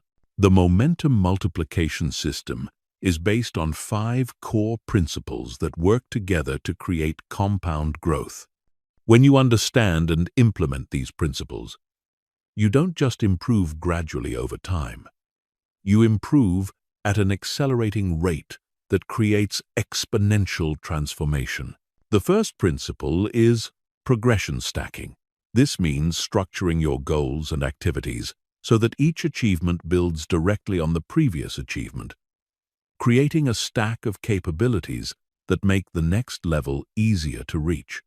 Most people set random, disconnected goals that don't reinforce each other. They want to get fit and learn a new skill and improve their relationships and advance their career. But they treat these as separate objectives that compete for their time and energy. Progression stacking involves identifying the core capabilities that support multiple areas of your life and building those capabilities in a sequence that makes each subsequent goal easier to achieve. For example, developing discipline through a morning routine creates the foundation for fitness goals. Achieving fitness goals builds the confidence and energy needed for career advancement. Career advancement provides the resources and credibility needed for relationship improvements. When you stack your progressions this way, each win doesn't just achieve a specific goal. It creates the foundation for multiple future wins. You're not just checking items off a list. You're building a system of interconnected capabilities that make continued growth inevitable. The second principle is compound skill development. Instead of learning random skills based on immediate interests or opportunities, you strategically develop skills that multiply the value of other skills. Some skills are force multipliers that enhance everything else you do. Communication skills make you better at every relationship and every professional situation. Critical thinking skills improve your decision-making in every area of life. Emotional regulation skills enhance your performance in every challenging situation. Compound skill development means identifying the meta skills that improve your ability to develop other skills and prioritizing those meta skills in your learning strategy. When you develop the skill of learning itself, every other skill becomes easier to acquire. When you develop the skill of habit formation, every positive behavior becomes easier to implement. When you develop the skill of mental focus, every cognitive task becomes more efficient. The key is understanding that some skills have linear benefits, while others have exponential benefits. Learning to play a specific instrument benefits you only when you're playing that instrument. Learning to learn quickly benefits you every time you need to acquire any new knowledge or skill. Learning to regulate your emotions benefits you in every situation where you experience stress, challenge, or pressure. The third principle is success momentum capturing. Most people achieve a win and then immediately move on to the next challenge without fully leveraging the momentum from their success. They lose the psychological and practical benefits that could be used to accelerate their next achievement. Success momentum capturing involves maximizing the psychological, social, and practical leverage that comes from each win. Psychologically, success creates confidence, which makes you more willing to take risks and more likely to persist through challenges. But this confidence boost is temporary unless you consciously reinforce it. Success momentum capturing means immediately using the confidence from one win to tackle the next challenge, while the positive emotions are still strong. Socially, success creates credibility and opportunities. People notice when you achieve something meaningful, and this attention opens doors that weren't available before. Success momentum capturing means strategically leveraging this increased credibility to create new opportunities, build valuable relationships, and gain access to resources that can accelerate your next goals. Practically, success often creates resources, money, skills, connections, knowledge, or tools that can be used to achieve future goals more easily. Success momentum capturing means immediately identifying and deploying these resources toward your next objectives, rather than letting them sit unused or get absorbed into lifestyle inflation. The fourth principle is failure fast-forward processing. Most people see failure as momentum-stopping events that require recovery time and emotional processing before they can move forward. But advanced practitioners understand that failure is actually compressed learning that can accelerate growth if processed correctly. The key is developing the ability to extract maximum value from failures quickly and use that value to improve your next attempt immediately. Failure fast-forward processing involves 3 steps. Rapid analysis, which means quickly identifying the specific factors that contributed to the failure without getting lost in emotional reactions. Insight extraction, which means isolating the lessons, skills, and knowledge that can be gained from the experience. And immediate implementation, which means applying these insights to your next attempt as quickly as possible. When you master failure fast-forward processing, failures become momentum accelerators rather than momentum killers. Each setback provides information that makes your next attempt more likely to succeed. Each mistake builds capabilities that make future challenges easier to handle. Each failure becomes a stepping stone rather than a stumbling block. The 5th principle is environment momentum design. Your environment constantly influences your behavior, either supporting your growth or hindering it. Most people adapt themselves to their environment, but advanced practitioners design their environment to support their momentum. This includes your physical environment, your social environment, your information environment, and your daily routine environment. Environment momentum design means structuring your surroundings so that positive behaviors are easy and automatic, while negative behaviors are difficult and inconvenient. This might mean organizing your home to support healthy habits, surrounding yourself with people who encourage your growth, curating your information consumption to include only content that supports your goals, and designing daily routines that build momentum rather than drain energy. The key insight is that willpower is finite, but environmental design is infinite. When your environment supports your goals, you don't have to rely on motivation or willpower to maintain momentum. The structure of your life naturally guides you toward positive behaviors and away from negative ones. When you implement all 5 principles of the momentum multiplication system, something extraordinary happens. Your growth stops being a struggle and starts being a natural flow. Each day builds on the previous day. Each week builds on the previous week. Each month builds on the previous month. You develop what I call unstoppable momentum, a state where continued growth becomes easier than stagnation. This doesn't mean your path becomes effortless or that you never face challenges. It means that challenges become opportunities to build strength.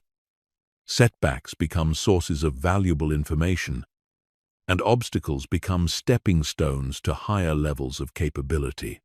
You develop a momentum that is self-sustaining and self-amplifying. The momentum multiplication system transforms the entire experience of personal development. Instead of constantly pushing yourself uphill, you create conditions where growth pulls you forward. Instead of fighting against resistance, you build momentum that overwhelms resistance. Instead of struggling to maintain progress, you create systems where progress maintains itself. Chapter 12. Creating your personal operating system that runs your life automatically. Your life is currently running on an operating system that you didn't consciously design. This system is made up of unconscious habits, inherited beliefs, emotional patterns, and reactive behaviors that determine how you respond to every situation. Most of this operating system was installed during childhood and adolescence without your conscious input or consent. It's a collection of programming from your family, culture, education, and early experiences that now runs your life automatically, whether it serves your current goals or not. But just like you can upgrade the operating system on your computer to make it faster, more efficient, and more capable, You can consciously design and install a personal operating system that automatically guides you toward your goals, supports your values, and creates the life you actually want, rather than the life your unconscious programming creates by default. Your personal operating system consists of 4 core components. Your default settings, which are the automatic responses and behaviors that run without conscious thought. Your decision-making protocols, which are the frameworks you use to evaluate options and make choices. Your stress response programs, which determine how you handle challenges, pressure, and unexpected situations, and your growth and adaptation routines, which automatically update and improve your system over time. The first component, default settings, includes all the unconscious behaviors that make up the majority of your daily experience. These are the habits, routines, and automatic responses that require no conscious decision-making. Most people's default settings were programmed randomly through repetition and circumstance, rather than being consciously designed to support their goals. Designing your default settings means identifying the key behaviors and responses that have the biggest impact on your life and consciously programming them to support your objectives. This includes your morning routine, which sets the tone for your entire day. Your work habits, which determine your professional effectiveness. Your evening routine, which affects your recovery and preparation for the next day. Your health behaviors, which impact your energy and longevity, and your relationship patterns, which determine the quality of your connections with others. The key to effective default settings is making your ideal behaviors automatic, so they don't require willpower or motivation. When positive behaviors become default settings, you perform them consistently regardless of how you feel or what else is happening in your life. You remove the decision-making burden from activities that should happen regularly and save your mental energy for higher-level strategic thinking. The second component, decision-making protocols, are the systematic approaches you use to evaluate options and make choices. Most people make decisions reactively, based on emotions, immediate desires, or external pressure. But advanced practitioners develop systematic protocols that ensure their decisions consistently align with their long-term goals and values. Effective decision-making protocols include criteria for evaluating opportunities based on alignment with your goals, potential for growth, and long-term consequences, rather than just immediate appeal. They include frameworks for prioritizing when you have multiple good options. They include methods for gathering necessary information without falling into analysis paralysis. They include processes for making difficult decisions when there's no clearly right answer. The goal is to eliminate decision fatigue and ensure consistency in your choices. When you have clear protocols for making decisions, you don't have to reinvent your decision-making process every time you face a choice. You simply apply your predetermined framework and move forward with confidence. The third component, stress response programs, determines how you automatically respond to challenges, pressure, setbacks, and unexpected situations.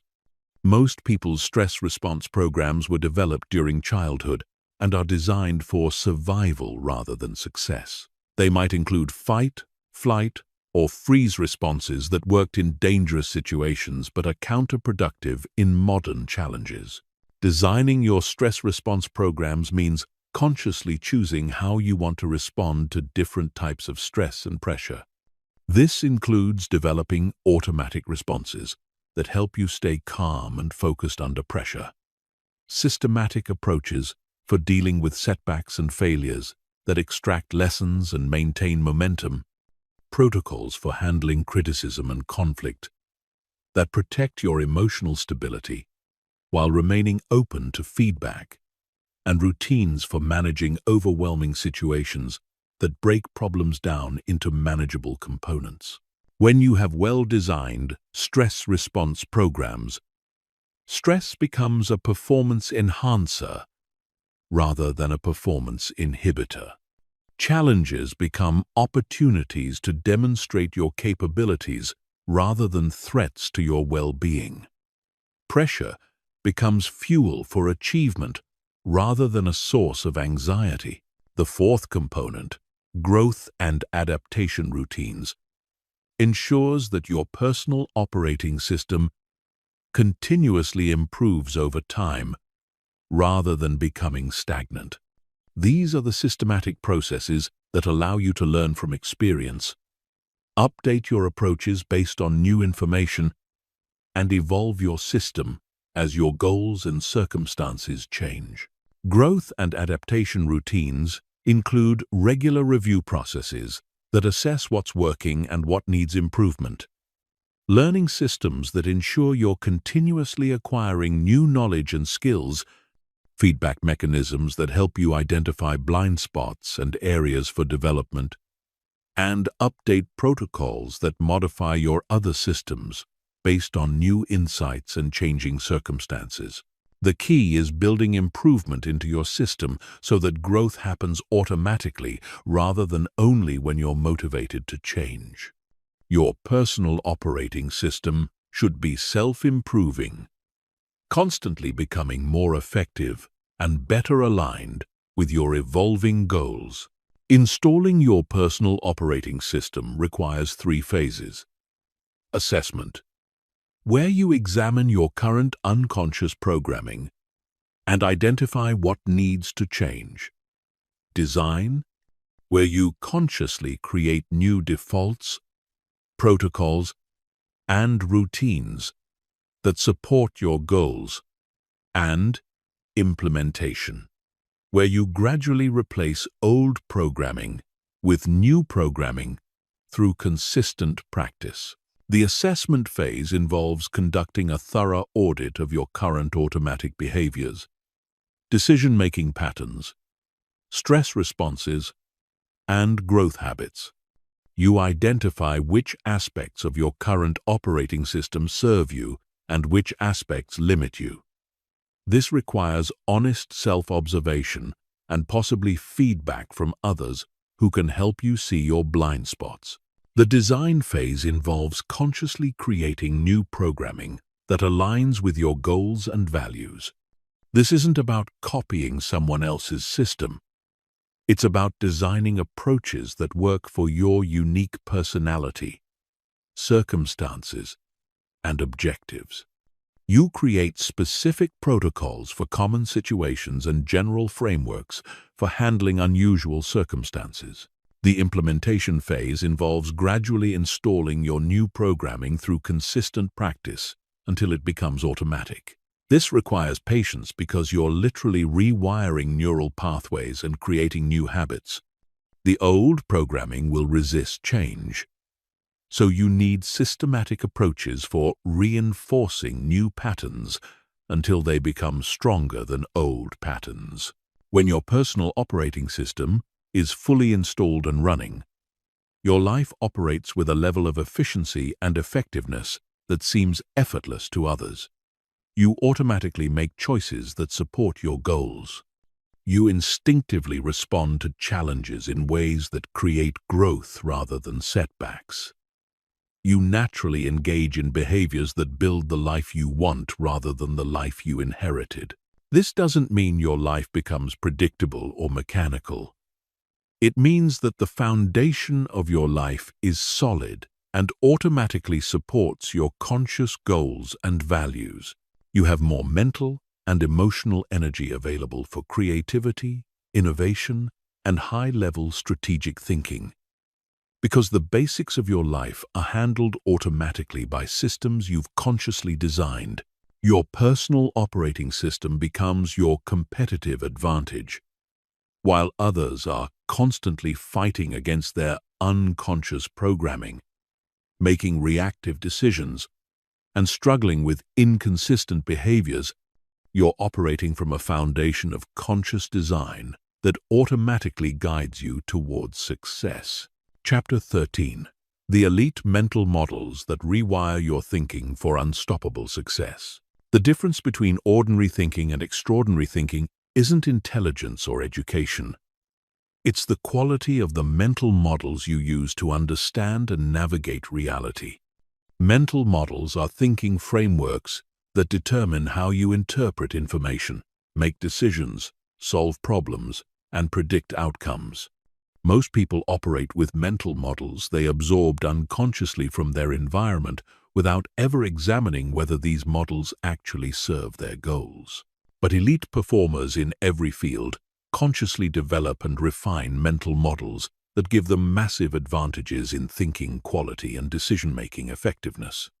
They see patterns that others miss, anticipate consequences that others ignore, and identify opportunities that others overlook because they've equipped their minds with superior thinking frameworks. The first elite mental model is systems thinking versus linear thinking.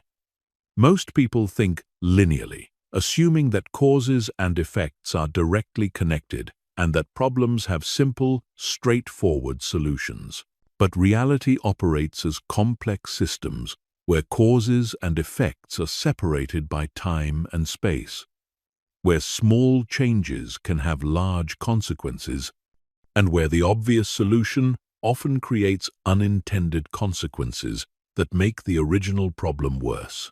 Systems thinking recognizes that everything is connected to everything else through networks of relationships and feedback loops. When you think systemically, you look for leverage points where small changes create large improvements. You anticipate second and third-order consequences of your actions. You understand that sustainable change requires addressing root causes rather than just symptoms. In personal development, systems thinking means understanding that different areas of your life affect each other. Improving your physical health improves your mental clarity, which improves your decision-making, which improves your career performance, which improves your financial situation, which reduces stress, which improves your relationships. When you think systemically, you focus on changes that create positive cascades throughout your entire life system. The second elite mental model is probabilistic thinking versus binary thinking. Most people think in absolutes. Things are either good or bad, right or wrong, possible or impossible. But reality operates in probabilities and degrees. Elite thinkers understand that most outcomes exist on a spectrum, and that the goal isn't to predict exactly what will happen, but to position yourself to benefit from the most likely scenarios while protecting yourself from the most dangerous ones. Probabilistic thinking involves thinking in terms of likelihood rather than certainty, base rates rather than specific instances, and ranges rather than point estimates. When making decisions, you consider multiple possible outcomes and their relative probabilities, rather than just hoping for the best case or planning for the worst case. In personal development, probabilistic thinking means understanding that success isn't guaranteed, but can be made highly probable through the right actions, mindsets, and strategies. You focus on increasing the probability of positive outcomes while decreasing the probability of negative outcomes rather than trying to guarantee specific results. The third elite mental model is inversion thinking. While most people focus on what they want to achieve, elite thinkers also spend significant time thinking about what they want to avoid. Inversion means approaching problems backward, starting with the worst possible outcomes and working backward to identify what could cause those outcomes, then designing strategies to prevent them.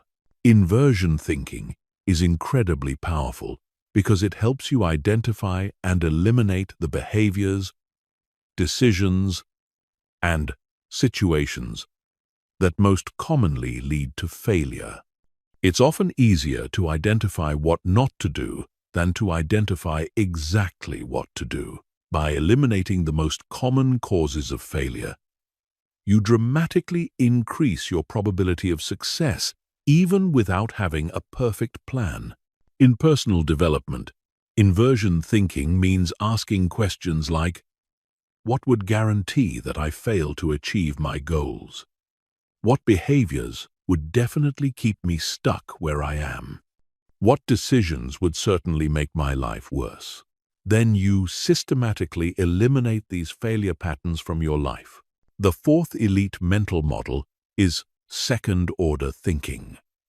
Most people consider only the immediate consequences of their actions, but elite thinkers consider the consequences of the consequences. They think not just about what will happen if they take a specific action, but what will happen after that, and what will happen after that. Second-order thinking helps you avoid actions that feel good in the short term but create problems in the long term. It also helps you choose actions that might be difficult in the short term but create significant benefits over time. The ability to think beyond immediate consequences is one of the most important factors that separates successful people from unsuccessful people. In personal development, second-order thinking means considering not just whether a habit or behavior will give you immediate benefits, but whether it will serve you over time. It means thinking about the long-term consequences of your choices on your character, your relationships, your health, and your future opportunities. The fifth elite mental model is anti-fragility versus fragility. Most people try to build lives that won't be harmed by negative events. But elite thinkers build lives that actually get stronger from stress, challenges, and unexpected events. They understand that trying to eliminate all risk and uncertainty often makes you more vulnerable to catastrophic failure when something unexpected happens.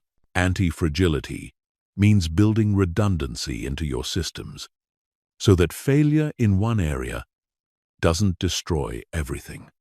It means developing capabilities that are enhanced by challenge rather than weakened by it. It means positioning yourself to benefit from volatility and uncertainty rather than just surviving them.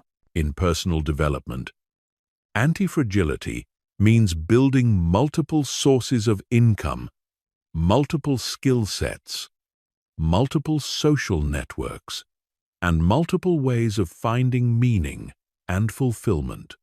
It means developing mental and emotional resilience that actually grows stronger under pressure. It means treating challenges as opportunities to build capabilities rather than just obstacles to overcome. The sixth elite mental model is compound interest thinking. Most people understand compound interest in financial terms, but elite thinkers apply this principle to every area of life. They understand that small, consistent improvements compound over time to create exponential results. They focus on building capabilities and systems that become more valuable over time rather than just achieving immediate outcomes. Compound interest thinking involves prioritizing investments in learning, relationships, health, and character that may not pay off immediately but create exponential benefits over time. It means choosing delayed gratification when the long-term benefits significantly outweigh the short-term costs. In personal development, compound interest thinking means focusing on small daily improvements that compound over time, rather than looking for dramatic transformations. It means building habits, skills, and relationships that become more valuable the longer you maintain them. The seventh elite mental model is optionality thinking. Instead of trying to predict the future and betting everything on one scenario. Elite thinkers create multiple options and position themselves to benefit from various possible outcomes. They understand that the future is uncertain and that the best strategy is often to maximize your options rather than to make perfect predictions. Optionality thinking involves building capabilities, relationships, and resources that create multiple possible paths forward. It means avoiding decisions that lock you into one specific future, while creating decisions that open up multiple possibilities. In personal development, optionality thinking means developing multiple skills that could be valuable in various scenarios. Building relationships with people in different industries and fields, and maintaining financial and lifestyle flexibility that allows you to adapt to changing circumstances. When you consistently apply these elite mental models, your thinking quality improves dramatically. You see opportunities that others miss. You avoid problems that others stumble into.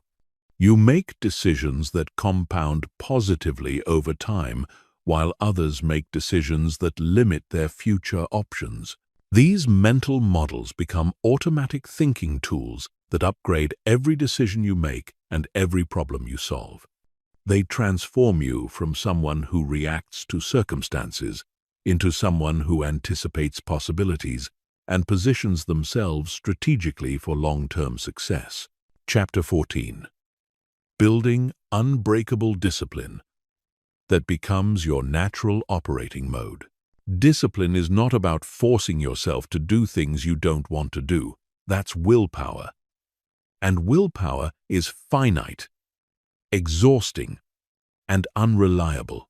True discipline is about restructuring your life so that the behaviors that serve your goals become your natural, automatic responses to daily situations. It's about building systems and mindsets that make positive behaviors easier than negative behaviors, making discipline feel effortless rather than forced. Most people think of discipline as suffering, as denying themselves pleasure, as constantly fighting against their natural desires. But this understanding of discipline is exactly why most people fail to develop it consistently. When you see discipline as punishment, your mind will resist it. When you see discipline as suffering, you'll avoid it. When you see discipline as unnatural, you'll constantly fight against it. Unbreakable discipline is built on a completely different foundation. It's based on understanding that discipline is actually freedom, that structure creates spontaneity, and that constraints enable creativity. When you have strong discipline in the fundamental areas of your life, you have more freedom to be creative, spontaneous, and flexible in other areas. When your basics are handled automatically, you have more mental and emotional energy available for higher-level pursuits. The first pillar of unbreakable discipline is identity-based habits rather than outcome-based habits. Most people try to build discipline by focusing on what they want to achieve. They want to lose weight, so they force themselves to exercise. They want to be successful, so they force themselves to work harder. They want to be organized, so they force themselves to clean up. But identity-based habits work differently. Instead of asking, "What do I want to achieve?" you ask, "Who do I want to become?" Then you build habits that are consistent with that identity. You don't exercise because you want to lose weight. You exercise because you're the type of person who prioritizes health. You don't work hard because you want success. You work strategically because you're the type of person who creates value. You don't clean up because you want organization. You maintain order because you're the type of person who respects their environment. When your habits are aligned with your identity, they feel natural rather than forced. You're not fighting against yourself, You're expressing yourself. You're not denying your nature. You're becoming your nature. This eliminates the internal resistance that makes discipline feel difficult. The second pillar is environmental design that supports disciplined behavior automatically. Your environment constantly influences your behavior, either making discipline easier or harder. Most people try to build discipline while living in environments that encourage undisciplined behavior, then wonder why they struggle with consistency. Environmental design means structuring your physical, social, and information environments to make positive behaviors automatic and negative behaviors difficult. This includes removing temptations and obstacles that make discipline harder, adding cues and triggers that prompt disciplined behavior, surrounding yourself with people who model and encourage disciplined behavior, and creating systems that make tracking and maintaining your discipline effortless.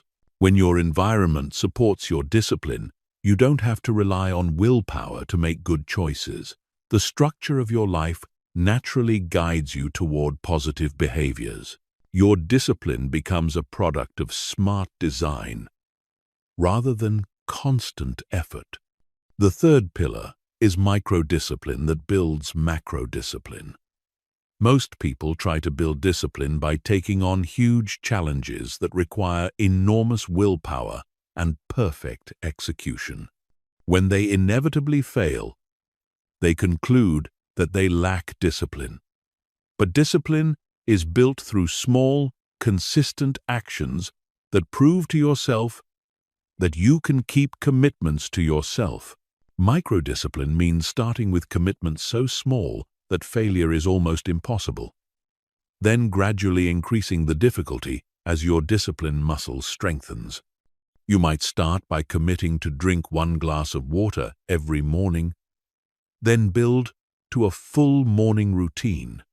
You might start by committing to write 1 sentence every day, then build to a full writing practice. The key insight is that discipline is transferable.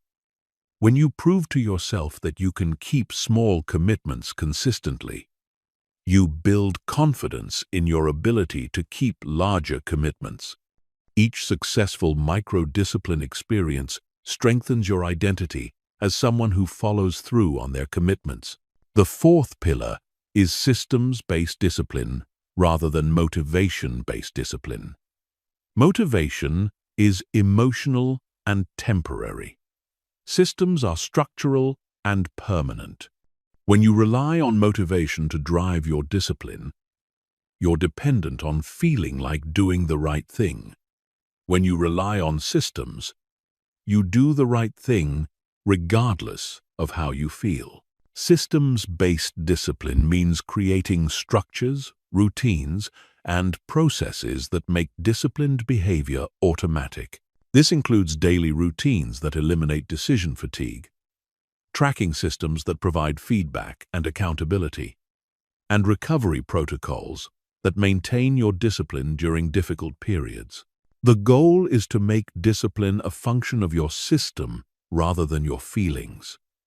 When your system is strong enough, you can maintain disciplined behavior even when you're tired, stressed, or unmotivated. The fifth pillar is discipline. Stacking that creates compound discipline. Instead of treating different areas of discipline as separate challenges, you stack them so that success in one area makes success in other areas easier.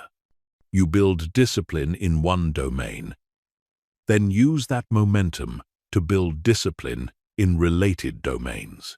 For example, you might start by building discipline in your morning routine, which creates momentum for building discipline in your work habits, which creates momentum for building discipline in your health behaviors, which creates momentum for building discipline in your evening routine.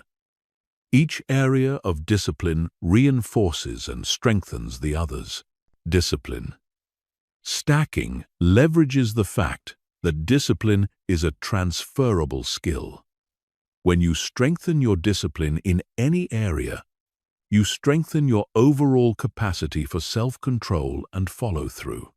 When you prove to yourself that you can be disciplined in one domain, you build confidence in your ability to be disciplined in other domains. The sixth pillar is sustainable intensity, rather than burnout intensity. Many people try to build discipline through extreme measures that can't be maintained over time. They go from zero discipline to maximum discipline overnight, burn out within a few weeks, and then conclude that they're incapable of sustained discipline. Sustainable intensity means finding the level of discipline that you can maintain consistently over long periods rather than the maximum level you can sustain for short periods. It's better to maintain moderate discipline for years than extreme discipline for weeks. This requires honest assessment of your current capacity and gradual expansion of that capacity over time. You build discipline like you build physical fitness, through progressive overload that challenges you without overwhelming you. The seventh pillar is discipline recovery protocols that help you bounce back quickly from lapses. Everyone breaks their discipline occasionally. The difference between people who develop unbreakable discipline and people who give up is how quickly they recover from lapses. Discipline recovery protocols include predetermined responses to common failure scenarios, quick restart procedures that get you back on track immediately, and learning systems that extract lessons from lapses to prevent similar failures in the future. The key is treating lapses as temporary setbacks rather than permanent failures. When you have strong recovery protocols, a single mistake doesn't destroy your momentum or your identity as a disciplined person. When you build discipline on these 7 pillars, it stops feeling like discipline and starts feeling like your natural way of being. You become someone who naturally makes choices that serve your long-term goals. You become someone who automatically follows through on commitments. You become someone who instinctively chooses the harder right over the easier wrong. This level of discipline becomes your competitive advantage in every area of life. While others are constantly fighting internal resistance and struggling with consistency, you're operating from a foundation of reliable self-control that makes sustained high performance possible. Unbreakable discipline isn't about becoming a robot or eliminating all spontaneity from your life. It's about building such a strong foundation of positive behaviors that you have maximum freedom to be creative, flexible, and spontaneous within that structure. When your basics are handled automatically through discipline, everything else becomes possible. Chapter 15. The complete life architecture that ensures your rebuilt self lasts forever. You have learned how to rebuild yourself, but now comes the most critical challenge: making sure your transformation lasts.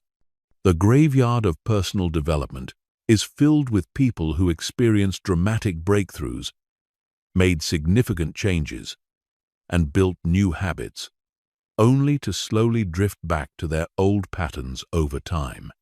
They rebuilt themselves temporarily, but they didn't create the architecture necessary to maintain their transformation permanently. Complete life architecture is about designing and building a life structure that makes your rebuilt self sustainable for decades, not just months. It's about creating systems, relationships, environments, and mindsets that continuously reinforce your growth rather than allowing gradual decay back to your previous state. It's about becoming someone who gets stronger over time rather than someone who peaks early and then declines. The first component of complete life architecture is structural integrity, which means building your life on foundations that won't crack under pressure. Most people build their transformation on motivation, willpower, and temporary enthusiasm. But these foundations are inherently unstable. When life gets difficult, when stress increases, when motivation fades, these weak foundations crumble and people revert to old patterns. Structural integrity means building your transformation on systems, habits, environment design, and identity rather than feelings and motivation. It means creating structures that work regardless of how you feel, what's happening around you, or what challenges you're facing. It means building redundancy into your system so that if one support fails, others maintain your progress. This includes financial structures that support your goals, rather than creating stress that derails your progress. Career structures that align with your values, rather than forcing you to compromise your integrity. Relationship structures that encourage your growth, rather than pulling you back to old patterns. Health structures that maintain your physical and mental foundation regardless of external pressures. The second component is continuous evolution programming. Most people think of personal development as reaching a destination, achieving certain goals, and then maintaining that level. But this maintenance mindset is actually what causes regression.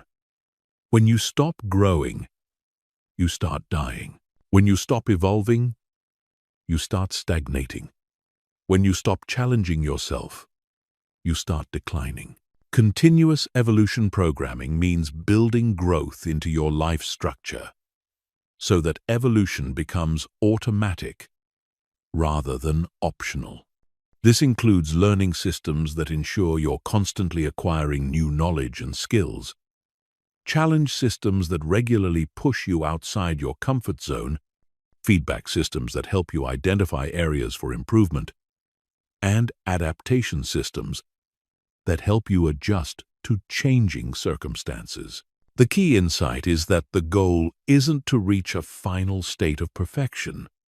It's to become someone who continuously evolves toward greater capabilities, wisdom, and effectiveness. Your rebuilt self should be just the beginning of a lifelong journey of becoming more than you currently are. The third component is legacy building, that gives your transformation meaning beyond yourself. When your growth serves only yourself, it's easy to lose motivation when you achieve your personal goals. But when your transformation serves something larger than yourself, it becomes self-sustaining because it's connected to purpose that transcends personal satisfaction. Legacy building means identifying how your rebuilt self can contribute to others, create positive impact, and leave the world better than you found it. This might involve mentoring others who are going through similar transformation, building businesses or organizations that serve important causes, creating art or content that inspires others, or simply modeling what's possible for people in your sphere of influence. When your personal transformation becomes part of a larger mission, maintaining your growth becomes not just personally important, but morally important. You're not just building yourself for yourself. You're building yourself to serve others and contribute to something meaningful. The fourth component is relationship architecture that surrounds you with people who support and accelerate your continued growth. Your relationships are either assets that help you maintain and expand your transformation or liabilities that slowly pull you back toward your old patterns. Most people underestimate how much their social environment affects their long-term development. Relationship architecture involves consciously designing your social environment to include people who inspire you, challenge you, support you, and hold you accountable to your highest standards. This includes mentors who have achieved what you want to achieve, peers who are on similar growth journeys, and people you mentor who remind you of how far you've come. It also involves limiting or eliminating relationships that consistently encourage regression, drama, or mediocrity.